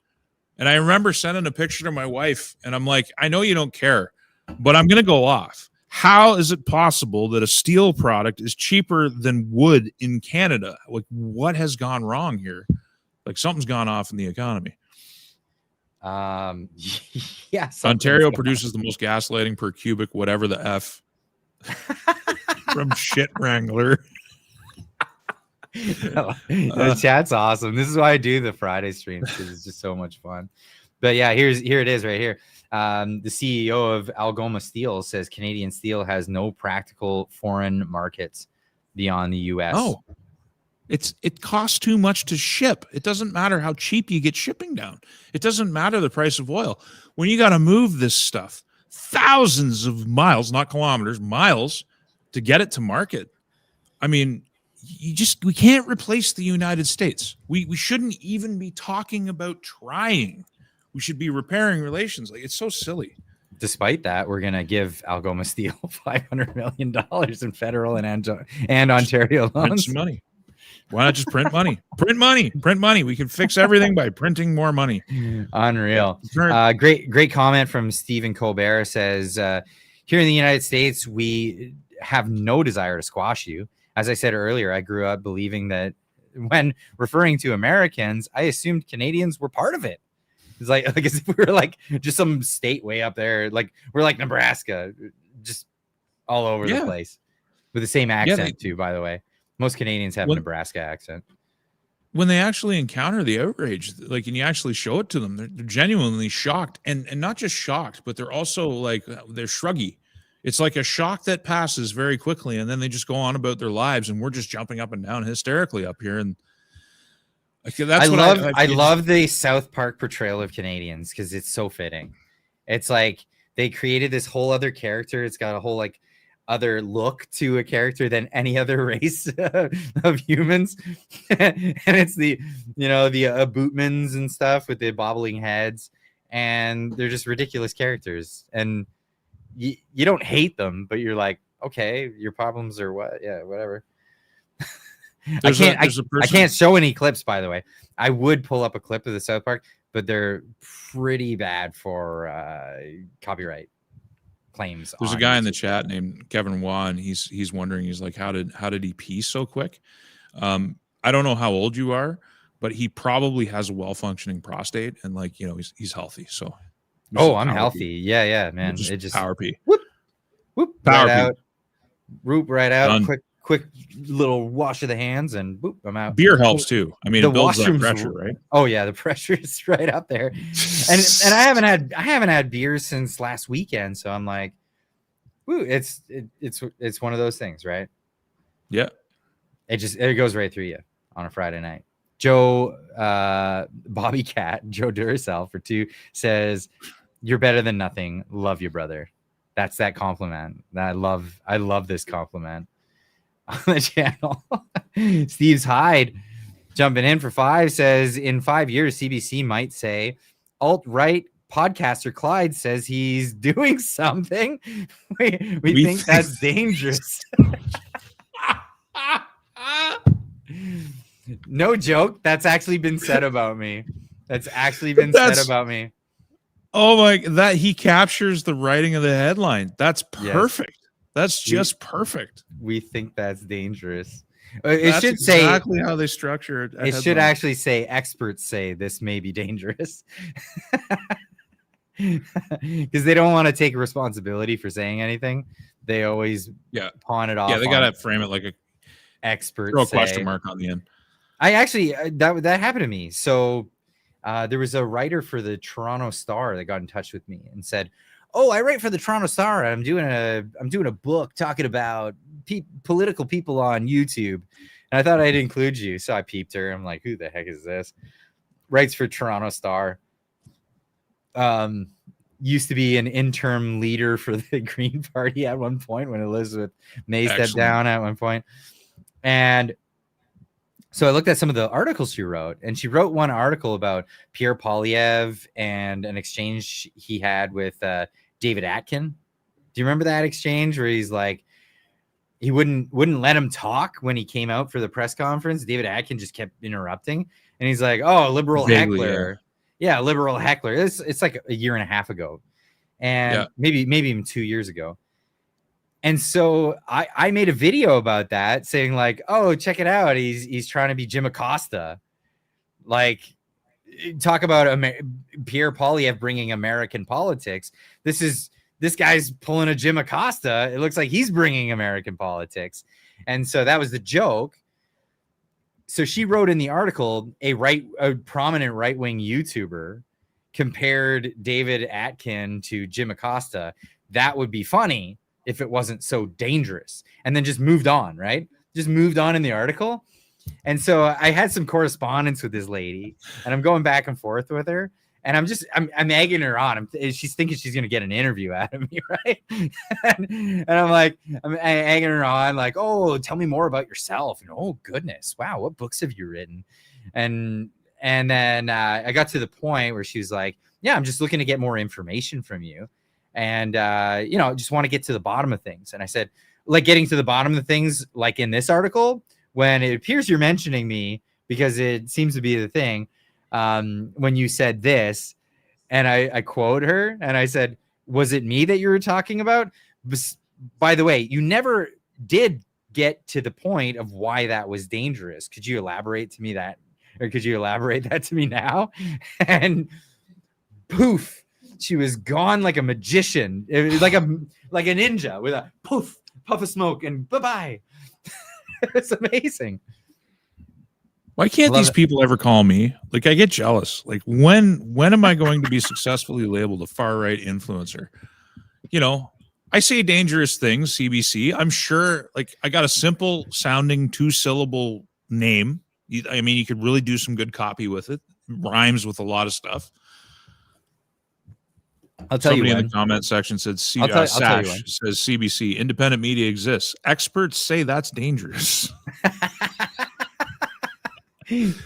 I'll tell you when it'll happen for you, Frank. Expert. I'll tell you exactly when that'll happen for you. You know it's coming. When you monetize your channel.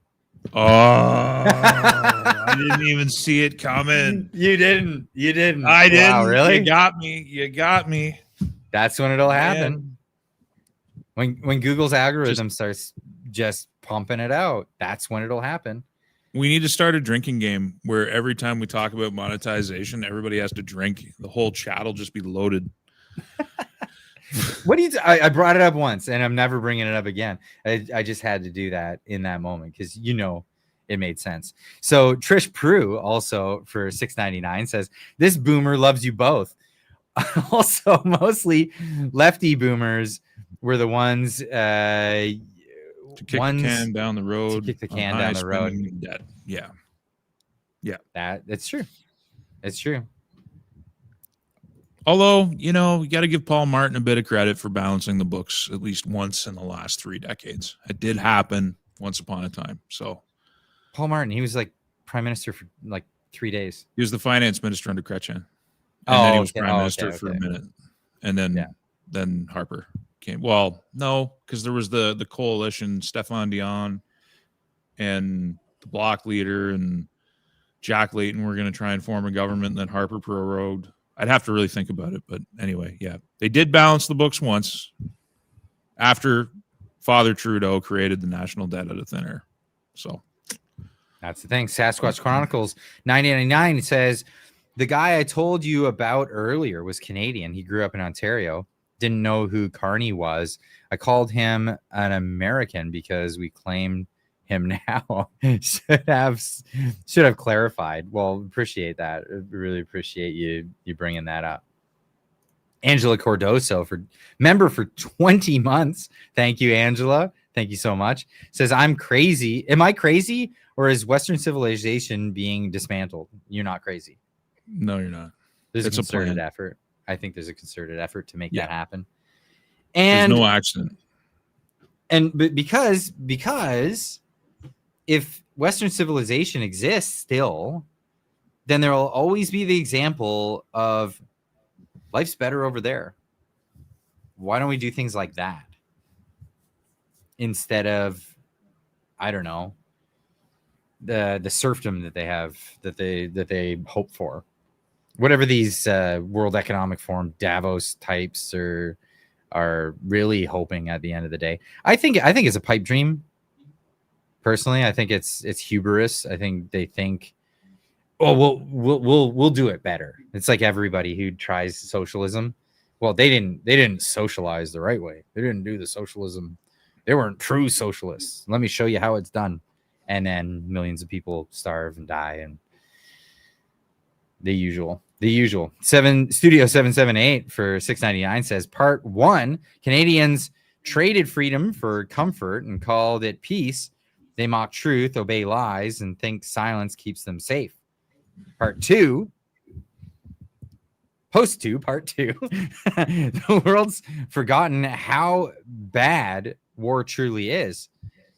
Strength keeps peace alive. USMC World Tour 3, time for a hard reminder. Did you hear the speech from Pete Hegseth? I think it was like 3 days ago. I haven't listened to it all. No, I read some summaries on it. I mean, I'm still kind of convinced there was more to that meeting than that public facing side of that meeting. But yeah, I mean, I think I read enough to get the gist. But yeah, peace through strength. That's the idea. You're not going to get peace by being an idiot pacifist. You have to convince people that if they mess with you, they are going to hurt more than you'll hurt. I think the big problem with the U.S. military is that a lot of those brass are infected with the mind virus.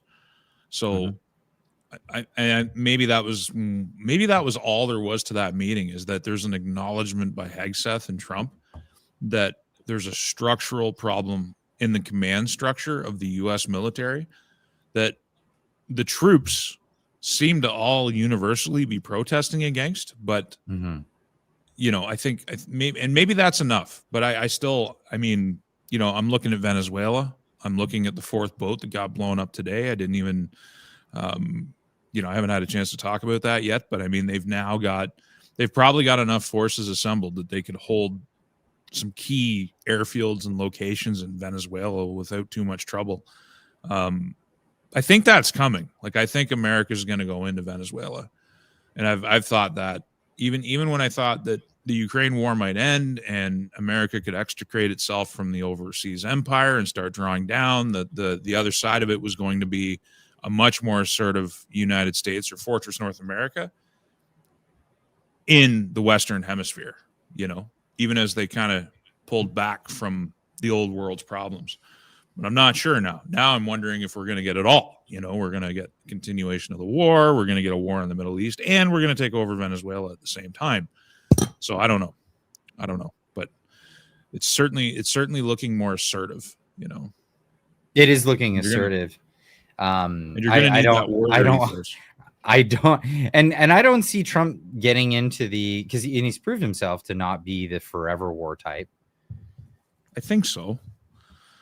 But if Venezuela were liberated from the grips of Maduro and his thugs, and then given back to the Venezuelan people to do as they see fit, the only downside to that is I know Venezuelans, and a lot of them will say, like, Venezuelans will escape Venezuela hoping for freedom, and they'll come to the Western world, and then they'll bring their socialist ideas with them. And that's the thing that needs to be broken, is this veil of believing in socialism. Is this like you got to see what socialism does for you. We've all seen the videos of people breaking into the zoos and killing zoo animals for a meal, right? City dwellers going out into the countryside and throwing rocks at cows because they don't know how to slaughter a cow. That's crazy stuff, dude. And it's unbelievable. That's what happens. Very quickly could become Canada, because I'm not even kidding. I have met people in Toronto when I lived in Ontario that didn't know steak came from cows. It's a very surprising thing. And I remember one time I was that's partying. not real. That's not real, Dude. I was partying at a farmhouse in a place called Pontypool, Ontario. I was 19, or I was probably 18 or 19. I might have been underage drinking. Don't tell anybody. And we had some people down from the city, and we had them convinced that there was no indoor plumbing. We made them go outside all night long while we were all using the can, because we told them there was no running water. And like, that was just the start of their problems that night, because once we figured out that they were that dumb, we played with that a lot that night. I wasn't always as nice as I am now. But it's interesting. I think Trump is very sincere in his endeavor to clean up the drug problem. He is an anti-drug guy. His dominant message with his children is don't do drugs, don't smoke. Don't drink alcohol. He's very straightforward. Like, yeah, he is so straightforward, and I think, and he's not Reagan about it. He's not like, we're doing a war on these things. No, he's like, it's just got to be dealt with. Stop it. And we're going to kill you if you don't stop. Like, so with China, it's like, you have to stop the precursors coming in. He's looking at Canada and he's like, you guys have got to stop the whole thing you're doing up there. Like, it's cartel north, and he knows it. Their intelligence knows it. This isn't new information. We've known it. They've been writing reports on us for decades. I've read some of them on my channel. I've read a lot more of that stuff of late. Like, we are a known quantity in the world. The only people who don't know what Canada is are Canadians predominantly. But like, when it comes to Mexico, he's deadly serious. When it comes to Venezuela, he's serious. I think he wants to destroy it all. And I think, you know, you have the CIA, you have the Contra thing. You know, when he talks about the war on the deep state, dealing with the drug supply is another factor in that statement. I think he's dead serious. And I think he wants to get that done more than anything else. And so Venezuela, Mexico, all of these countries are going to have to answer to it and change. Well, you better believe it. Like, the state, what was it? The state intelligence, U.S. intelligence was tipping off the RCMP about that super lab that got busted. You think the RCMP didn't know about that? And then when they finally did bust it, why was it miraculously on a day off and the only person there was a janitor? Give me a break. Yeah. Right. Give me a break. And that's just one. And I know they've busted a bunch of other ones, but this is all signaling. We're signaling to the states that we're doing something, but structurally underneath the surface, no, they're not busting anybody. They're not arresting real actors. Those people are still operating in our territories, and that's happening. Nothing is being thwarted. There's $100 donation. I was gonna get to that, but we got to get to a few others before. It's in red. I know it's in red. So let me get to some. Let me get to some of these others before. J Peterson for 5 says, if you can't figure out who the moron is in your circle of friends, it's probably you. I like that. Jevan Jandru for $6.99 says Ontario has fresh water. That's one of the reasons why steel production is big there, and Quebec. Yeah. But fresh water exists in America too, all along those lakes. And I get it. I get why they built them there at the time, but America is signaling that they want their industries back on U.S. soil. You can only insult the benefactor for so long before they cut you off. Exactly. Jevan also saying for $2.79 says she was gone like a fart in the wind. Who is she? Which part of the conversation did that come in? I'm not sure. He's got me beat on that one. The man paid $2.79 to say that, and I have no idea what he's talking about. Jilly Beans for 10 says the power structure don't want us to have freedom. They see it as a bad thing. But as Leah said, the tighter you squeeze your fingers, the more systems will slip through your fingers. Yeah. Yeah. Powerful line by the Princess Leia that didn't go floating around in space and then miraculously come back. So before they did that to her character, that's some good Leia right there. Is that like an anime thing? No, man. So the last 3 Star Wars movies, which are terrible, They literally had Princess Leia get blown out of a starship. She's floating dead in space. She's all frozen in the vacuum of space, and then the Force brings her back, and she like floats back into the ship to open a hatch. And it's probably the most ridiculous thing I've ever seen. I'm glad I didn't watch any of those movies. Good for you. Well, good for you. Good for you. You made a wise choice. Yeah, I didn't see the last one. Yeah, it's terrible. They're terrible movies. Joe Bobbycat for $100. $100. He says, Clyde, this is 50 for you, and you give 50. Give Frank 50. You guys are the best and help keep me grounded with hope. Tell Frank who I am. I'll tell Frank who you are. Absolutely. You're Joe Bobbycat.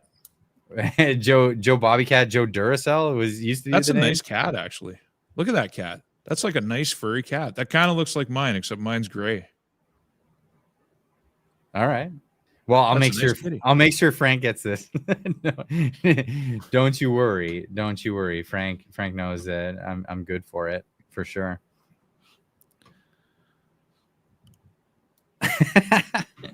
So I wanted to get to this. Actually, this was something that broke today. It was news to me while we're live streaming because Jack Decker, who we all know from Twitter, maybe you know from Twitter. I think we all know from Twitter. He's been on the show before. He sent me this, and this is a leaked video from Rebel News. Hold on, just before we get to that, we got Chris Haran with another $10 super chat. He says, "Remember the movie H2O with Paul Gross?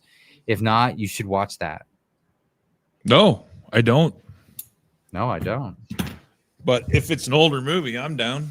Yeah, I'll check that out. I like older movies. I don't like a lot of newer movies. I hate it. I used to be a film buff. I used to be a film dork, and I just don't watch stuff anymore because it sucks. Anything made this from basically 2012 on is just, it's junk.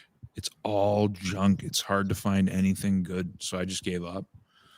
Okay, so this came from Rebel News. Leaked video. Conservative Party of Canada National Councillor and former Doug Ford staffer Alex Corelli berates a young conservative who wants to start a campus club. This is not helpful, in quotes. It's not a helpful thing that you're doing, Corelli warns. I can't talk about repercussions. This is the audio from this. Hi. So I've been made aware that you started something called a tri-campus group. Yeah. Obviously, we can't tell you what to do with your creating your own clubs. Can't tell you what to do, but I'm calling you on the phone to tell you what. I'm so sorry. I dropped one. I dropped one of them bombs. However, want to make this absolutely, completely certain. You have no affiliation with the Conservative Party of Canada. You have no affiliation with the ratified campus clubs of the Conservative Party of Canada, and I'm going to give you some advice. This is not helpful for us. If your goal is to further the Conservative Party cause, we politely request that you cease operations. And if personally you do want to get involved in the party, I do have to tell you, as someone, so I'm the national councillor from Ontario. I'm responsible for campus clubs on national council. This is not a helpful thing that you're doing. So I wanted to make that aware. I can't talk about repercussions. I can't talk about any of that. You're fully within your right to do anything. However, after speaking to the campus club presidents, they wanted me to relay a message from the Conservative Party of Canada to you to please cease interaction with them, cease trying to be affiliated with them, and yeah. So, okay. Thank you for volunteering for us, but when it comes to this, we have a very, very clear capacity, and we have a very, very clear chain of command. And you are outside those chains of commands trying to ratify with the campus clubs. And I can tell you this as someone who used to run the youth wing and the PCs and has done all this. The road that you are going down, involvement in politics, unfortunately is not a very good one. So, take that as you will. And I hope you have a nice day. Okay, thank you. Bye for now. Who would ever want to be involved in your fucking party when that's the attitude and the way that you treat people? That's just... That's why you die and flounder in politics. That's why you can't get anything done, because of that high-handed attitude.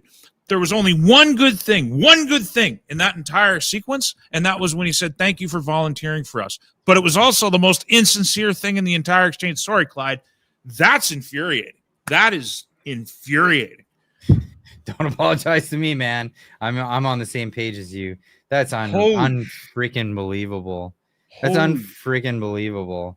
Like, and I get it. You say like, what do you even say to that?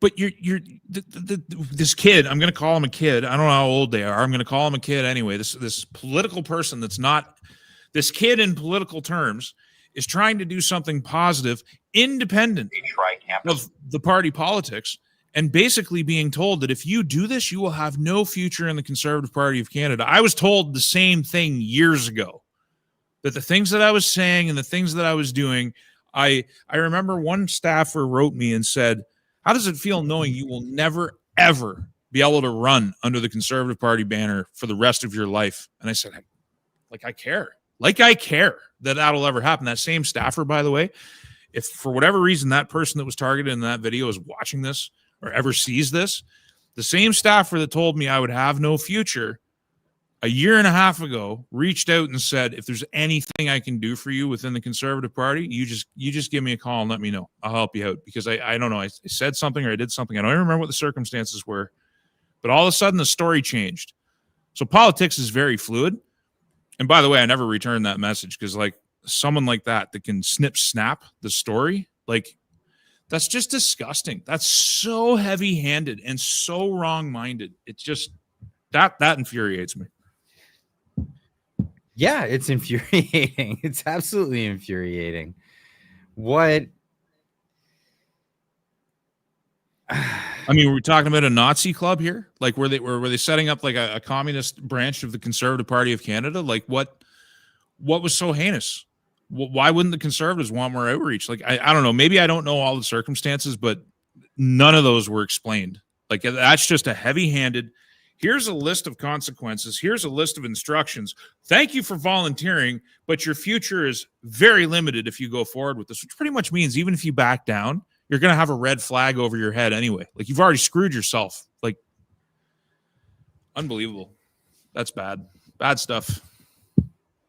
So, oh man, I've seen inside baseball and I've seen outside baseball, and here's the thing. Like, I know that personally, I can't be a part of the Conservative Party of Canada. They keep calling me for donations, by the way. They know my number. They know my shit. They'll call me for donations. But because I criticized them in the last campaign, I've been blackballed. Yeah. Yeah. I'm persona non grata when it comes to the Conservative Party. I'll have members talk to me privately.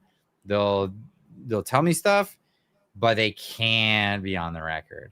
And I can't get interviews. I can't get any of that stuff. In fact, before the election, I had the guy who's running in my riding take me out for lunch, and get this, mention, "Hey, you've hung out with this other guy who's running for another riding and wants to be the candidate of that riding." So yeah, Rob, he's a really nice guy. He's fantastic. I love him. I've gone to barbecues that he's put on. He's a really nice guy. And I think he's got a lot of the right ideas in mind, and I wish him luck. Right? I'm not endorsing him. He's a nice guy, and I'll show up because he's invited me. I'm just a guy who talks to people, right?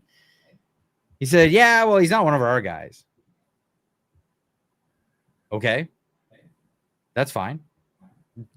Give me your guy's phone number, And he says, "Yeah, well, I just want you to know, like, depends on who you talk to and who you associate with, might get you access here or more or there or even how it works." Interviews.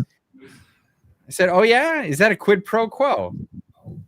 "Oh no, it's I wouldn't not like that." No. So I would just warn people that watch the news. Warn people that are watching alternative media. If somebody's got a lot of access, it's because they're maybe holding their tongue on a lot of issues. Yeah, I'm sorry to say, when you started talking to me, you worked yourself, and I mean that. So, I don't care though. That's I don't one of the care. reasons people are just like, Frank, I'll be talking to Republicans soon. Do you think I give a shit if I'm talking to conservatives in Canada that can't win elections? Fair. Yeah. Do you think I give a shit? I honestly, and how long ago was that, Clyde? It was just last year. So here's the reality of the situation is the conservatives are in the worst situation that they've ever been right now. Alberta looks like it's about to separate, and it's got the backing of the United States of America. Where does the Conservative Party hold the most of their seats? The stronghold is Alberta. That's why Poilievre's there.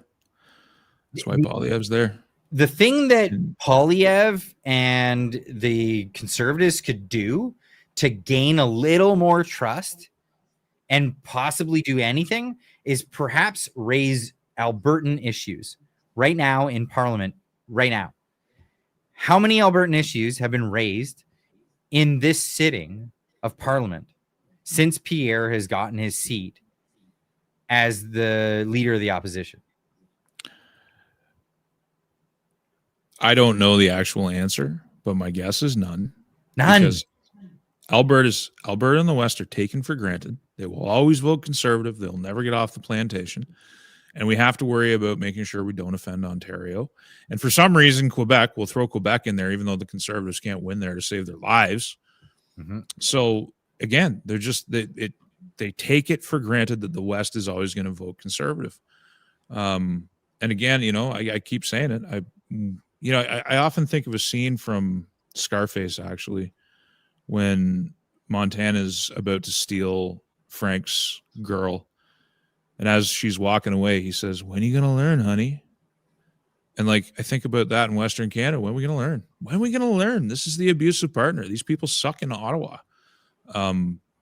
We got to start thinking way different because, Poilievre came. He got 80% of the vote. He secured his seat. He's in the center of the Conservative base. And he voted for C5, which robs provincial autonomy, because he hopes to gain that power for himself when he wins a theoretical election. And he's poo-pooing Smith's idea when it comes to this pipeline proposal. She's been shut down by Ebby. She's been shut down by Carney. She's been shut down by the Conservative Party's so-called opposition leader. Now he's mealy-mouthed about it. He talks about a different solution, but it's like, why are we begging for table scraps? Alberta's a powerful player in this federation. And if it just started playing those cards and saying, we'll pick up our ball and leave if we can't get a deal. Yeah, and maybe that's what they're building towards. I'll say that I when it comes to Smith's proposal, a government action is not a good action. A pipeline to no contracts, a pipeline to an empty pipeline to nothing is not a great proposal.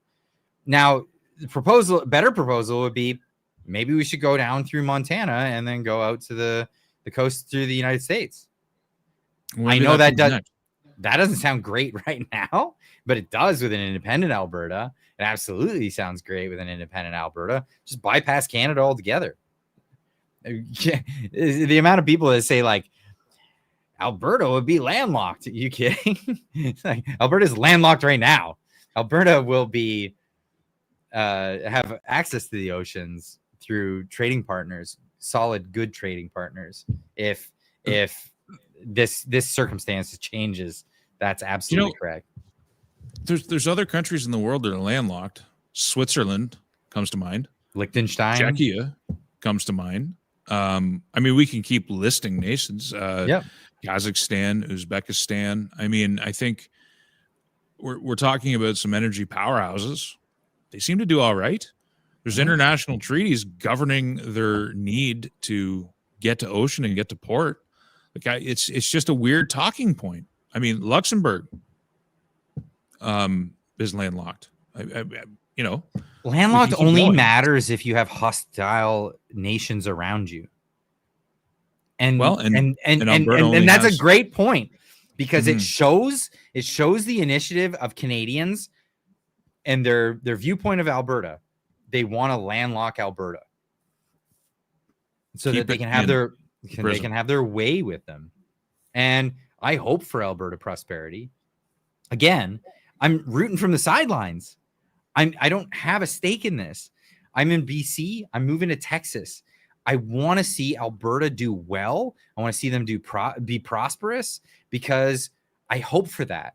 I see them as a prosperous people. And why the hell should they be subject to the rest of the wills of Ottawa and idiots? Absolute idiots. Cat whistle in the chat. Alberta is already landlocked. I mean, that captures it perfectly. It's already landlocked, and it's landlocked in a hostile country. Mm-hmm. It doesn't get worse. It can only get better. So what's the problem? Try something different. Absolutely. Or at least threaten to try something different. Because honestly, if America's willing to cooperate, what's Canada going to do? How are you going to stop it from happening? If there's enough political will. I mean, when the historic moment comes along, and this is the thing that people don't understand, is that nations change all the time. Borders change all the time. Frank, preach it. I'll be right back. You're taking a leak? Nations change all the time, and borders change all the time. You can go on YouTube and you can type in history of Europe every year for the last 2,000 years, and you can watch how nations change and borders change and how some nations completely disappear from the face of the planet. When the historic moment arrives, like, this is the other thing that people don't understand. It's kind of crazy. The United States fought a revolution to get out of Britain. The revolution was illegal. It was not a legal thing. It was not recognized by the international community as it existed. But they fought and they died and they won their independence. And because they won, they made it legal by establishing a new government. And this is a model that has been followed time after time. More peaceful process, more warlike processes. It's, sometimes it goes more politically, sometimes it's more militaristic. When the historic moment comes, borders are redrawn, things change, and new regimes are created. I don't know if it's most regimes on Earth, but I think it is. That's my hunch anyway, that most new government systems don't arise by peaceful communications, but arise out of new circumstances and are created out of thin air, and everybody agrees to abide by it, just like the Constitution of the United States. So this concept that there's no way for Alberta to do this, it will be manufactured when the circumstances are appropriate for it to be manufactured, because that's world history. It's what it teaches us. We got this idea that borders are always stable. They're not. Things change. Not only that, though, like when if Alberta separates from Canada, and the will is proclaimed, and I don't. They say it's got to be a super majority or some other thing. It's like, what happened to a majority? Like just 51%. What happened to that? Oh, it's got to be in the 60s or something like that. What? Like, that's crazy to me. But nonetheless, America backs it up and says, yes, we're immediately, because this is going to be retaliatory regardless of whether they wanted to or not. But the recognition of the Palestinian state, America was not keen on that. They're going to say, we recognize Alberta as its own independent nation. That's what we do. And what is Canada going to do? Are they going to militarily take over Alberta? They couldn't take out a Cessna without the help of the Americans. Mm-hmm. End of story. Buying a few speedboats ain't going to help that, because they're really pushing on this military hardware acquisitions that we're doing. Doesn't solve the personnel problem. Nobody wants to enroll in this woke nonsense army, and nobody wants to drink from PCB laden pipes and sleep in moldy barracks and go through this humiliating process. And I shouldn't say nobody, but it's we have a recruitment problem and we have a readiness problem. And a few speedboats ain't going to solve it. We have a great big country, and we have phased out our military culture since the end of the Second World War. Like, we used to be a very powerful nation with a very strong navy with a lot lower of a population base. We did it, and we can't duplicate that now. So, yeah, if if things are repressive enough, I'm not really sure. Like, could the Canadian military actually police 3 major metropolitan areas right now? No. If there was a zombie apocalypse, how many cities could they hold down? Because you look at the total numbers, 60,000. Then you assume readiness. Well, you don't assume. We know readiness is around 55%. So right there, you reduce that to 30,000. Then you have to account for shifts. So really, your deployable is what, 12, 15,000 that can do 2 shifts a day of 12 hours with no breaks? How big an area can you hold down with that without involving police and doing all these things? So, like, I guess it's not entirely clear, but if the will is there, you'll find a way. You'll find a way. And making the Americans more adversarial is not in the interest of Canadians, period. Like, it's just not, it's not a good will. I don't know where it comes from. I don't share the sentiment. And in fact, I've been sharing the opposite sentiment. I've been saying, I love America. I put it even in my Twitter profile. America is the greatest country that's ever existed.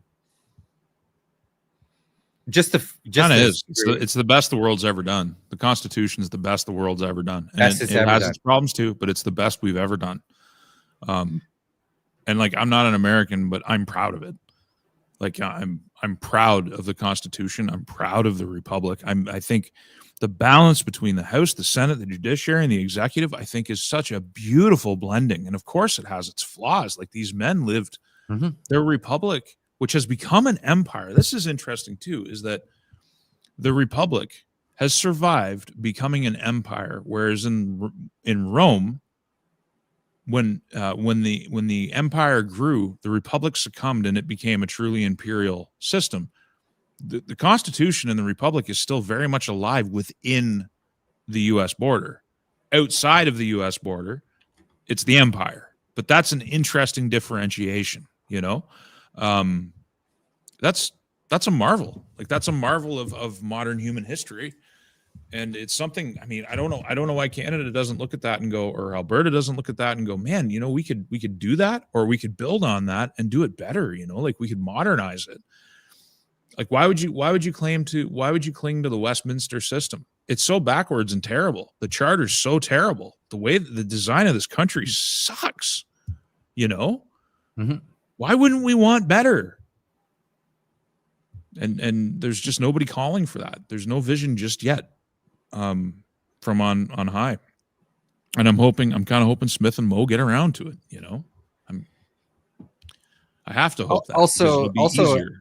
Economically, Canada, at least in my lifetime, and it's being said about 80 years. So I don't know how far back this goes, but Canada has, rather than becoming how would you call this? An advanced economy, has relegated itself to becoming a piggyback economy. So instead of recognizing the fact that, wow, we have talent and we have something, the Americans are industrious, that's fantastic, and we have talent, what we should do is we should allow the entrepreneurs to specialize and get into, because this is the route of advanced economies, is specialization. You get into a specialized trade, a specialized manufacturer, and you run with that. And it's not up to me to just, because I'm not a central authority. I don't believe in that. I don't think that we should dictate to people what they should be doing, but we should allow for it. And the way you allow for it is just open up the economy. And the reason why I say this is because if the economy were open and say there were no trade barriers between the US and Canada, because there's a border there and because there's a different currency, naturally what happens is people will go, we don't need another dairy industry. Shit, we should get into something else. We don't need another steel industry. Shit, we should get into something else. We don't need another auto industry. Shit, we should get into something else. And across the board, right? And what naturally happens is the people in that area go, well, I know we don't need a steel industry, but maybe we could get into the particulars of this aspect of the steel industry that can supplement that industry, and they can't ever deal without us afterwards, right? They'll always need us, and even though we're in a different market, they'll always want to have our expertise and want to be able to trade back and forth. And the same goes with automotive, the same goes with any other industry. If you specialize in one characteristic or aspect of that industry, then you become irreplaceable, right? Canada did the opposite. They shut down and they created barriers to entry, and they said, well, nah, we want to have our own dairy farmers, so we're going to have to create a barrier for American dairy farmers, and we're going to create a bunch of rules so Canadians can only buy dairy from Canadian dairy farmers, right? Cartelism. Cartels. And we like cartels. Across the board. It's no different across the board. They used to have the wheat board in all over Canada. Used to have all kinds of other things. Still have all kinds of trade barriers and entry into financial markets and you name it. This is the way Canada has gone. And in order to become what I'm describing, Canada has to relinquish all control and allow free trade to exist again. And in order to do that, a lot of people their businesses are going to have to fail. That's the reality of it. And people will have to retool. And that's the pain that Canadians don't want to deal with, because Canadians don't like short-term pain. They rather shitty outcomes and prolonging crappy environments than dealing with a short-term pain with the long-term gains, right? This is just innately how Canadians behave, in my estimate. Tell me if I'm wrong. No, I think there's a lack of dynamism and the ability to adapt. And I think that comes from having a government that protects certain industries and having unions that protect jobs. And in spite of look at Canada Post right now. And it's one of the favorite topics, I guess, right now to pick on. I haven't talked about it much myself again since the strike started again. But it's like you have basically a bankrupt company. They can't make money. They're not modernized. And the labor force is completely immune. I shouldn't say that. The union is completely immune to the reality of the state of the company. There's a number of people I know that are in that union and work at Canada Post that completely understand the precarious position that Canada Post is in as a company. They're not willing to adapt. And when I was running my farm, man, like that was almost 20 years of doing that job. And I'll tell you, we went through so many different phases of that operation. Like the products that we were producing at the beginning were not there at all by the end. Every single year was different because we were figuring out what worked. We were figuring out what made money. We were cutting the things that didn't work. We were cutting the things that didn't make money. And the crazy part is we went from growing 600 or 700 different things. Like, I'm not even kidding. We probably grew that much variety to by the end, we were producing one thing alone, and it was garlic. But it didn't start that way. And it went through all of these oscillations every year, reviewing your notes, looking at your books, looking at your seed orders, figuring it out.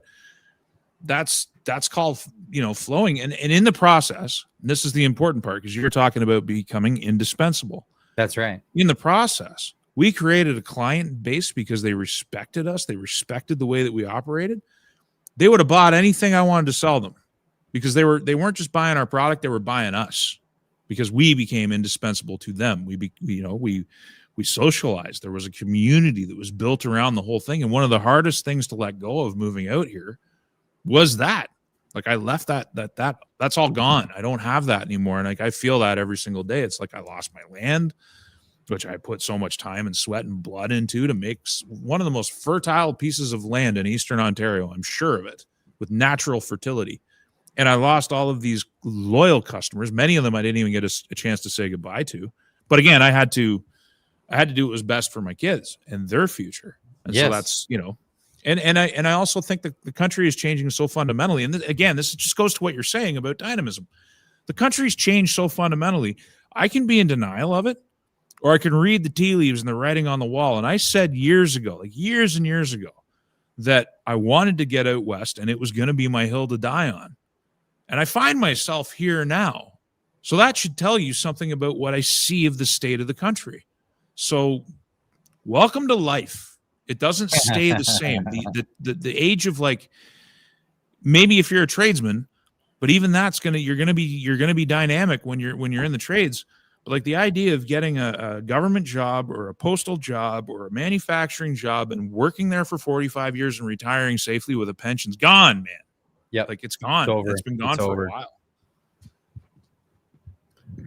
It's over. Forget about it. And it reminds me of like why I'm drinking not the beers I'm used to, and that might be why I'm pissing so much tonight, honestly. And that has to do with this. This is what I walked into at the liquor store today. What is this? Quantity limits. Due to the impact of the current job action.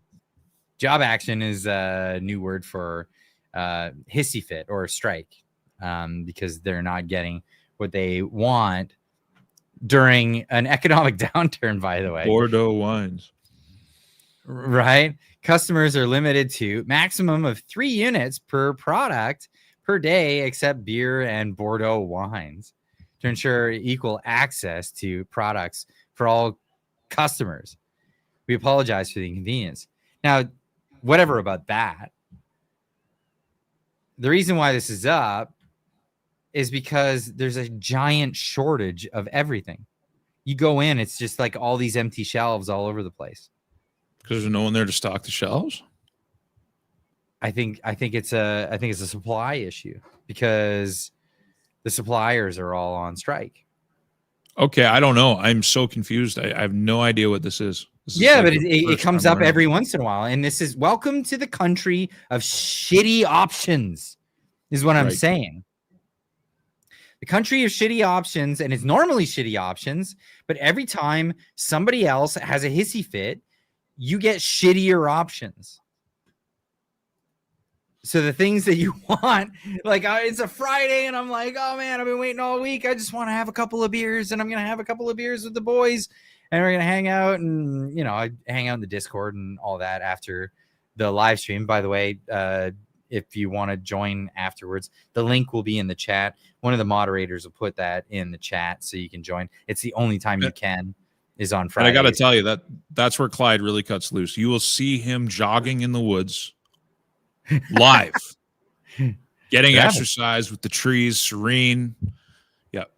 It happens. You can't miss it. So, but yeah, this is the frustration that I have, is that we are already limited, and then we're constantly put on, like, we're hostages to all of these idiot organizations that just want more for nothing. They're not offering anything more. Like you don't see in their negotiations, we're going to make sure that the bottom line increases. We're going to make sure that, productivity goes up. Yeah. Never even a consideration. Never even a consideration. And that's what absolutely destroys me. It destroys morale, for one, because hardworking people look at that and just go, why do I freaking bother ever? If this is the result, why do I bother? They've got such a stranglehold. I just, there's a cut and thrust to life. There's a certain amount of agility. It's never good to be too rigid. And if you find yourself getting rigid and stuck in your ways and it's not working, that's not the world's fault. It's your approach, and you need to adapt. And that's life. And like, it can be frustrating sometimes. Like if I'm honest, I've had some struggles with, what would you say, my identity since I got here. Like I the first couple of years I was enjoying my family and my kids, and I don't regret that at all. But then I'm like, I got to start producing again. Like I got to get moving again. Like I can't, I got to build something with my children and for my children, whether they want to take the ball and run with it. But like, I got to start moving again. Like I felt that urge, and like, and creating videos and doing this was like, that's a big part of it. But like sometimes, I miss the farm. I miss the sweat. I miss the feeling of producing something quality and selling it to people. I miss feeding people's families, but there's only so much time in a day. So the bottom line is like, I want to get in the cut and thrust again. I want to get moving again. I want to try and do things different. Like we joke about this monetization thing. I mean, a part of my obstinacy is like, I'm just trying to do something different and see if, and it's like no shade on anyone else. It's like, it's what I'm doing. And if it doesn't work, then I might have to change my approach. That's not the world. Like, it's not the world making that decision. It's my approach. And if that approach doesn't work, it's on me to change it or do something different, But that idea, that kind of personal responsibility, honestly, I think, I mean, you have it, but like self-employment will give it to you, which is one of the reasons why I think it's so hard to be self-employed, because it really makes you think. Like well, here's a perfect example. Here's a perfect example. The last time that I ever had an issue at my work where I was like, am I really getting paid enough? What am I doing? What's going on? Was the time where I made the decision, I need to stop working hourly and I need to start working piecework. Yes. And I went to flat rate and never turned back. Holy cow. Yeah, man. Flat rate, your mind changes. Your approach to everything looks different, because now it's like you're the master. Every job matters. Exactly. I'm in control. Yeah. And it's like liberating. It massively is. So at any chance that anybody can, get yourself out there and put yourself in a risk position where you got to perform. If you don't perform, you get nothing. And if you do perform, well, hell, you get rewarded for it. And that's great. That's absolutely great. Tim R says, what is Clyde Do Something going to rant about when he gets to Texas and life is great? I'm going to be bringing the canary in the coal mine story to America. Believe you me. I'm going to be telling them the warnings of what happens when you go down this socialist nightmare. And not only that, I've heard, I did a video about it, talking about at the Texas legislature saying, we want to bring in a temporary foreign worker program to supplement. Oh, look at that. Frank is love it, man. Looking good. I'm getting ready. I'm getting ready for your move. Love it. But yeah, temporary foreign worker thing. I made a video talking about how that's astronomically dangerous, and how the best way to figure out if you want that or not is to look at Canada and what's happening right now there. So there's that.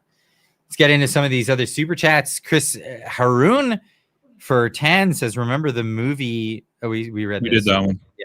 He also said H2O 2004 strangely depicted the Trudeau era and the American takeover of Canada for holding water supplies. Enjoy. Okay.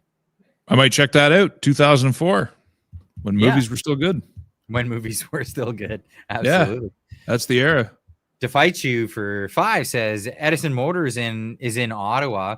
Some PMs asked them what they can do to help build trucks. The answer is get out of the way. So I've seen a bit of what Chase was putting out on social media, and I took a little issue. And I didn't make a whole video about it. But Chase did a video where he said America is at fault for why they can't make vehicles, and he said because in Canada doesn't have hasn't made the time to make the infrastructure or the legislative infrastructure for automobiles. They just go by what the US has stated and the EPA has made. And because the EPA is bad in America, that he can't sell his trucks in Canada. And my response to that is, don't blame America for what Canada could do better, ever. Not when you're in Canada. Don't blame America for what Canadian lawmakers just follow. Never do that. Now, if he was also saying this is why we're not in America and we didn't move to America because the EPA won't allow it. Totally agree with you on that. That's crappy. The EPA needs to fix their shit.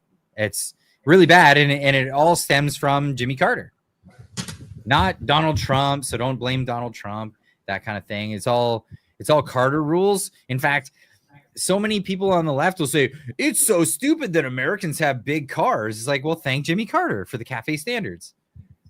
It really comes down to that. They limited how big of an engine you can put in a car based on its GVW, and that's it. You have to have, if you want a powerful engine, you have to have a big ass car. It has to fit a certain footprint. That's just the EPA standards. You want that to change, undo what Carter did back in the 80s, in the late 70s and 80s. Make sure that that's undone. CAFE standards, release them, and let's all have fun. I'm all for it. Because I'd love giant engines and little cars too, right? That would be fantastic. And that's a lot. Yeah, it's a lot of the reason why American motor companies don't make things like WRXs and shit like that. It's EPA standards. So anyway, that's a thing. I could go on a huge rant over it, but yes.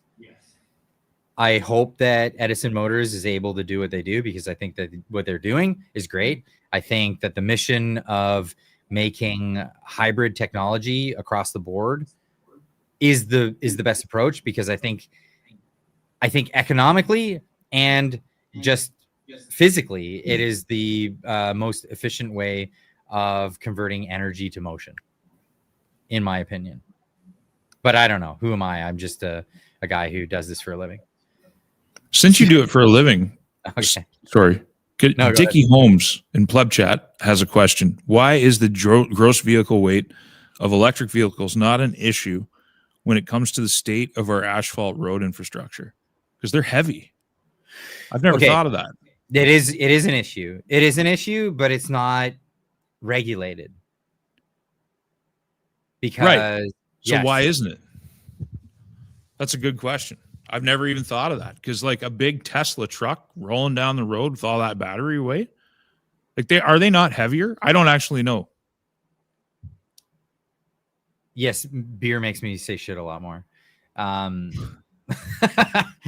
They are much heavier. They're much heavier, and there's a lot of other issues with them. So infrastructure is not prepared for vehicles with such large batteries on them, on a number of different applications. So bridges are when you engineer a bridge, you calculate for the average vehicle weight, and you usually overestimate to, like, if it was full of like trucks with big loads on them, and that's at a traffic standstill on the bridge, just sitting there, that weight, or stop and go, and that actually adds a lot more stress to a bridge, because the stop and go adds also a erratic frequency to that weight, and so that can be a problem as well. Erratic frequencies are not as bad as like harmonic frequencies, So if you have a harmonic frequency, that's when you get like the bridge really going crazy. That usually only happens with like things like foot traffic or wind. So those are issues there.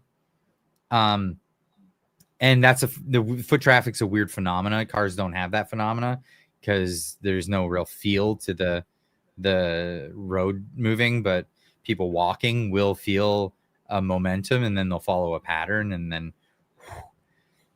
things go haywire. Wind also the same thing, but bridges are not equipped for electric cars at that capacity. They're really, really heavy. Also, what is it? Guardrails. So guardrails on the side of the highway, you see that they're like so high. Well, the chassis will hit the guardrail if a car were to impact that, but the weight is at the base and it's really far below that, and that is not imputed, or it's not inhibited by this guardrail, and so it'll pass right under, and it'll leave the passengers behind in a mush of molten sheet metal, right? Basically, there's some serious infrastructure issues with these electric vehicles that were just not thought of, right, when designing them to be part of the road. And we're only like, you're only noticing, or you're not noticing anything because they only compose a certain percentage of the vehicles on the road. But as it becomes more, these kinds of problems, like even just fire suppression. British Columbia, how do you put out a battery 20% of new cars are electric cars, right? Southern British Columbia, so like the lower mainland. That's huge. That's a huge number of cars. It's big. Interesting. I'm gonna look into that. Sorry to cut you off. There's supers waiting. Yeah, no, that's fair. That was a great question. One thing I've always advocated for was cut the battery size by a quarter and have an internal combustion engine in all these cars. It only has to be a small one to produce the energy needed to keep the energy topped up in the battery, but make it an electric car with an internal combustion engine that just supplies energy to that battery bank. So you can plug it in at night and you can charge up your battery bank to its fullest, or you could just run it like a hybrid.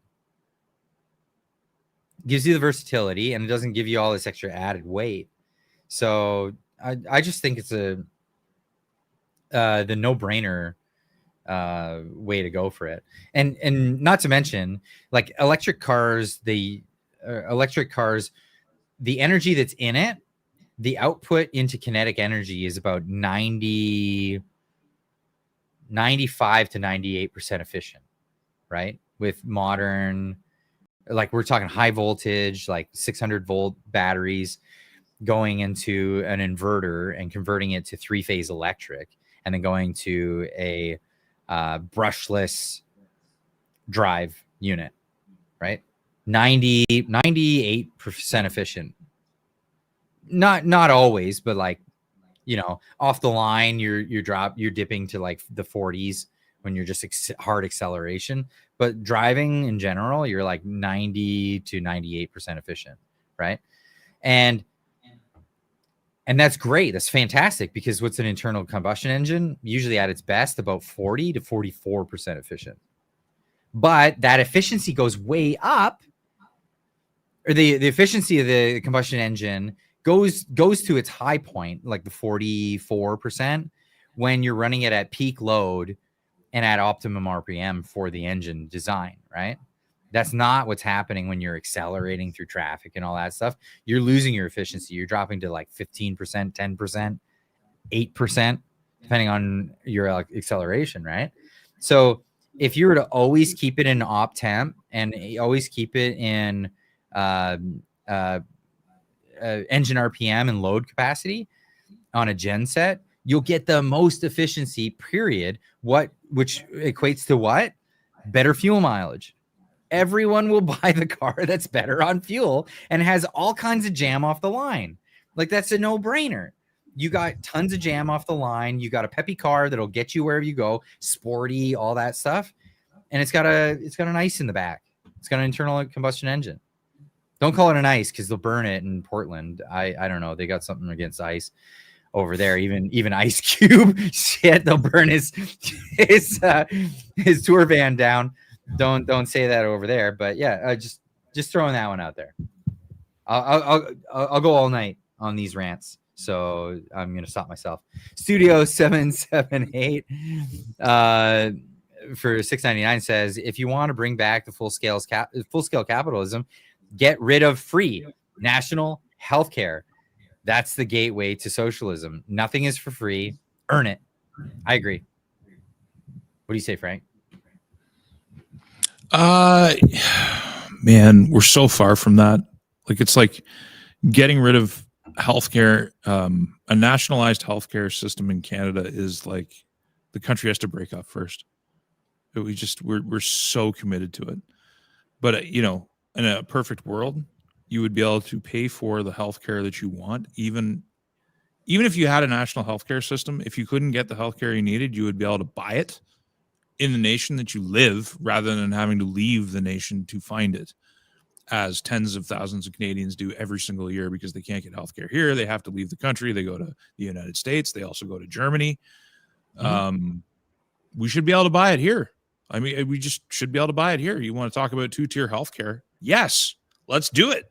Have private healthcare. If people can afford to pay for it, they'll buy it, and it'll reduce the load on your national system. Everybody wins, and the government, who loves tax collection, will get all kinds of new revenue that's not leaving the country and padding out the coffers of foreign medical providers and governments who are collecting tax on it.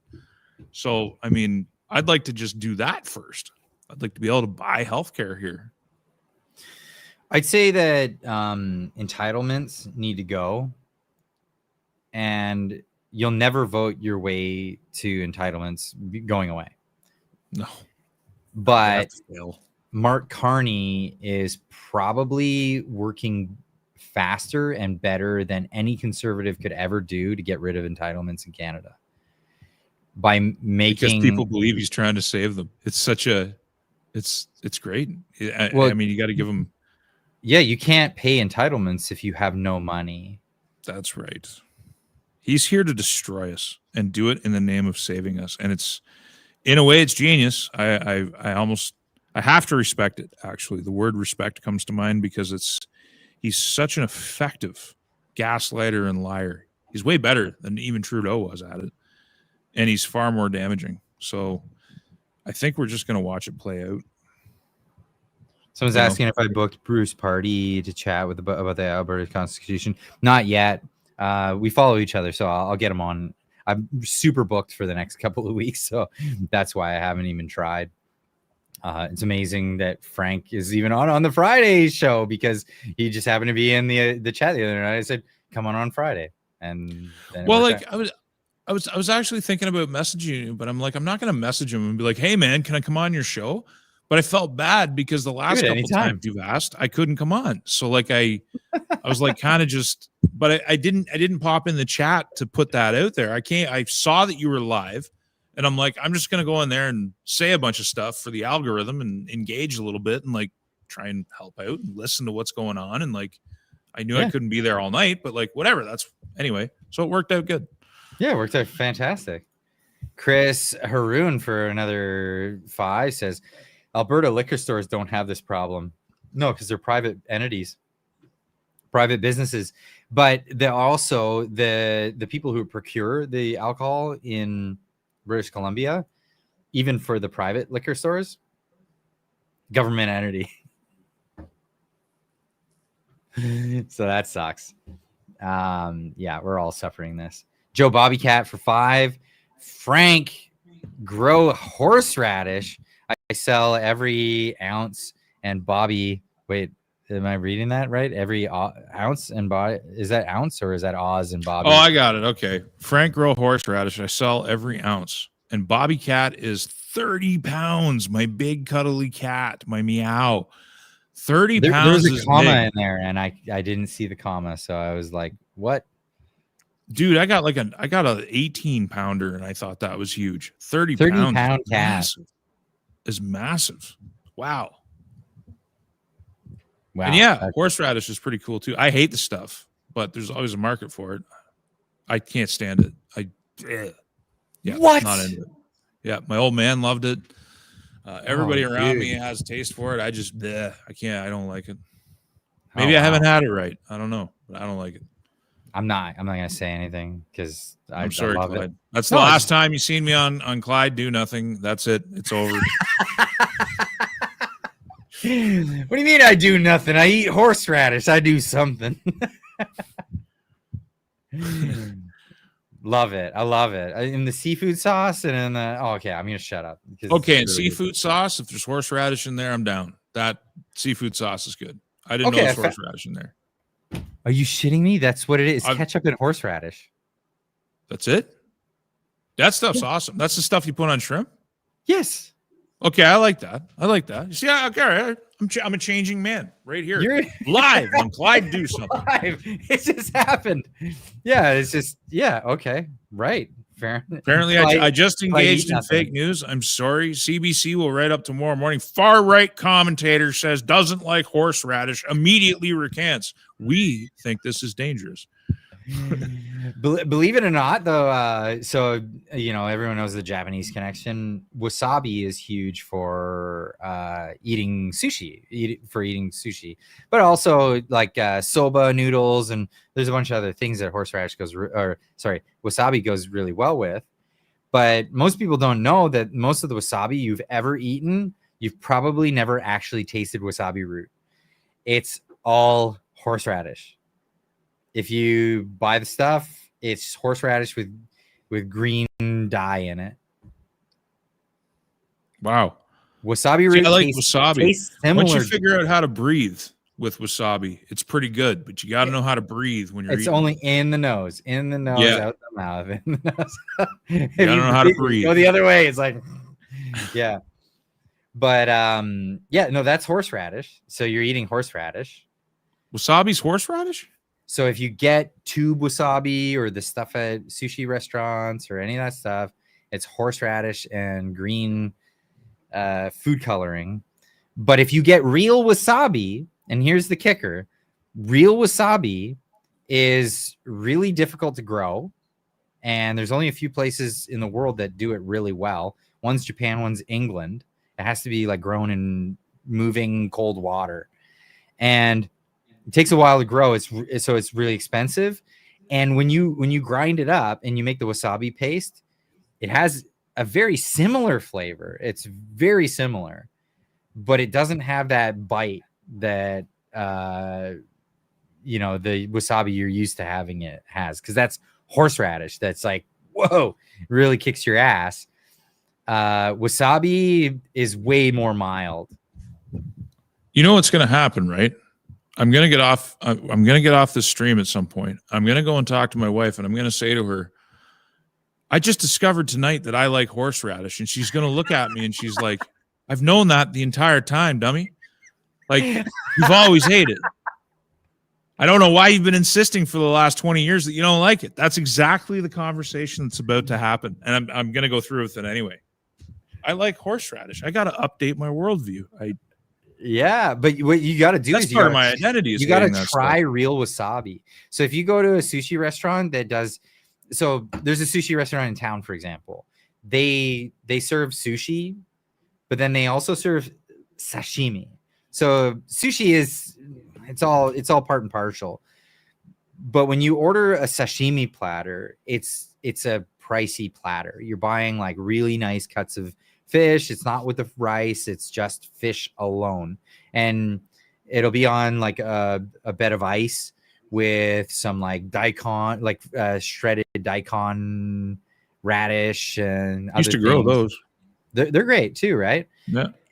But then the wasabi, typically with those at a really nice restaurant, they'll give you real wasabi because you're spending the big bucks for that platter. But everything else, you're getting horseradish. Wow. Like I'm reading Smitty here. He's just like Arby's horsey sauce. Like all of a sudden I'm going to want to try all of these things I've written off my entire life because they had horseradish in them, except for the things that I was eating already that had horseradish in them. Like roast beef with I've never been so horseradish wrong in my sauce life. is freaking awesome. And feel terrible. Arby's version of that is like a chintzy version of that. But like, so in Squamish we do. What have I missed out on? We do lager sports here every year. This There's prejudice. like, yeah, so there's this like lager sports festival. It's Lumberjack Olympics, but what they do, the Rotary Club, they put on this thing. It's called the beef roast. It's beef on a bun. But what they do is they buy all these beef roasts and all the offcuts from all the lumberjacks cutting. They throw it into a fire pit, and they roast these beefs on that, like these big prime ribs or whatever. And then they have a deli slicer in the back, and they're just slicing it up. And it's boom, beef on a bun, fried onions, and horseradish. And it's the greatest thing ever. Okay. So there's one I know I don't like. Okay, fried you don't onions. like that. I don't like fried onions. Too sweet, I guess, or I like them raw. I want them hot. I want my onions hot. It's like eating worms. They're all slimy and just slither around your mouth. They taste all right, but I don't like the texture. Okay, like I'll eat onion rings, but I'm not really happy about it. Okay, we're diverging. We're divesting, actually. We should call it. We're going over to the Discord. If you're not a member of the Discord, become a member of the Discord. The link will be popped in the chat. One of the moderators will pop the link in. The Discord is only ever available on Friday nights. We do this on purpose because Discord servers can get full of bots and can get full of scammers and full of trolls and all kinds of stuff. So what we do to limit that is we only ever make the Discord links available in this live stream on Friday nights. No other live stream is it available, only Friday nights. The link is there, and that link will die. That link expires in a few hours. So join up now or forever hold your peace. And what we do is we head over there. If you don't know what Discord is, it's just another social media platform, but you can have group chats. And what we do is we go over there after the live streams here and we chat and bring up whatever you want. We talk about horseradish probably for another hour. And Sasquatch Chronicles says that smelling salt is made of horseradish. Like what? What is even going on tonight? Mind blown. I'm going right to my fridge to see what's in there. Like this is. Do you like Dijon mustard? Yeah, I do.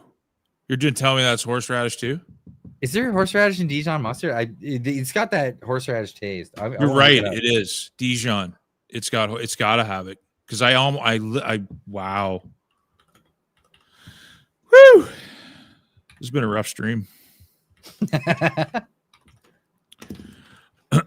There's the question. Does Dijon? No, traditional Dijon mustard does not contain horseradish. However, there are specialty versions such as horseradish Dijon that are made with both ingredients and for added heat and flavor.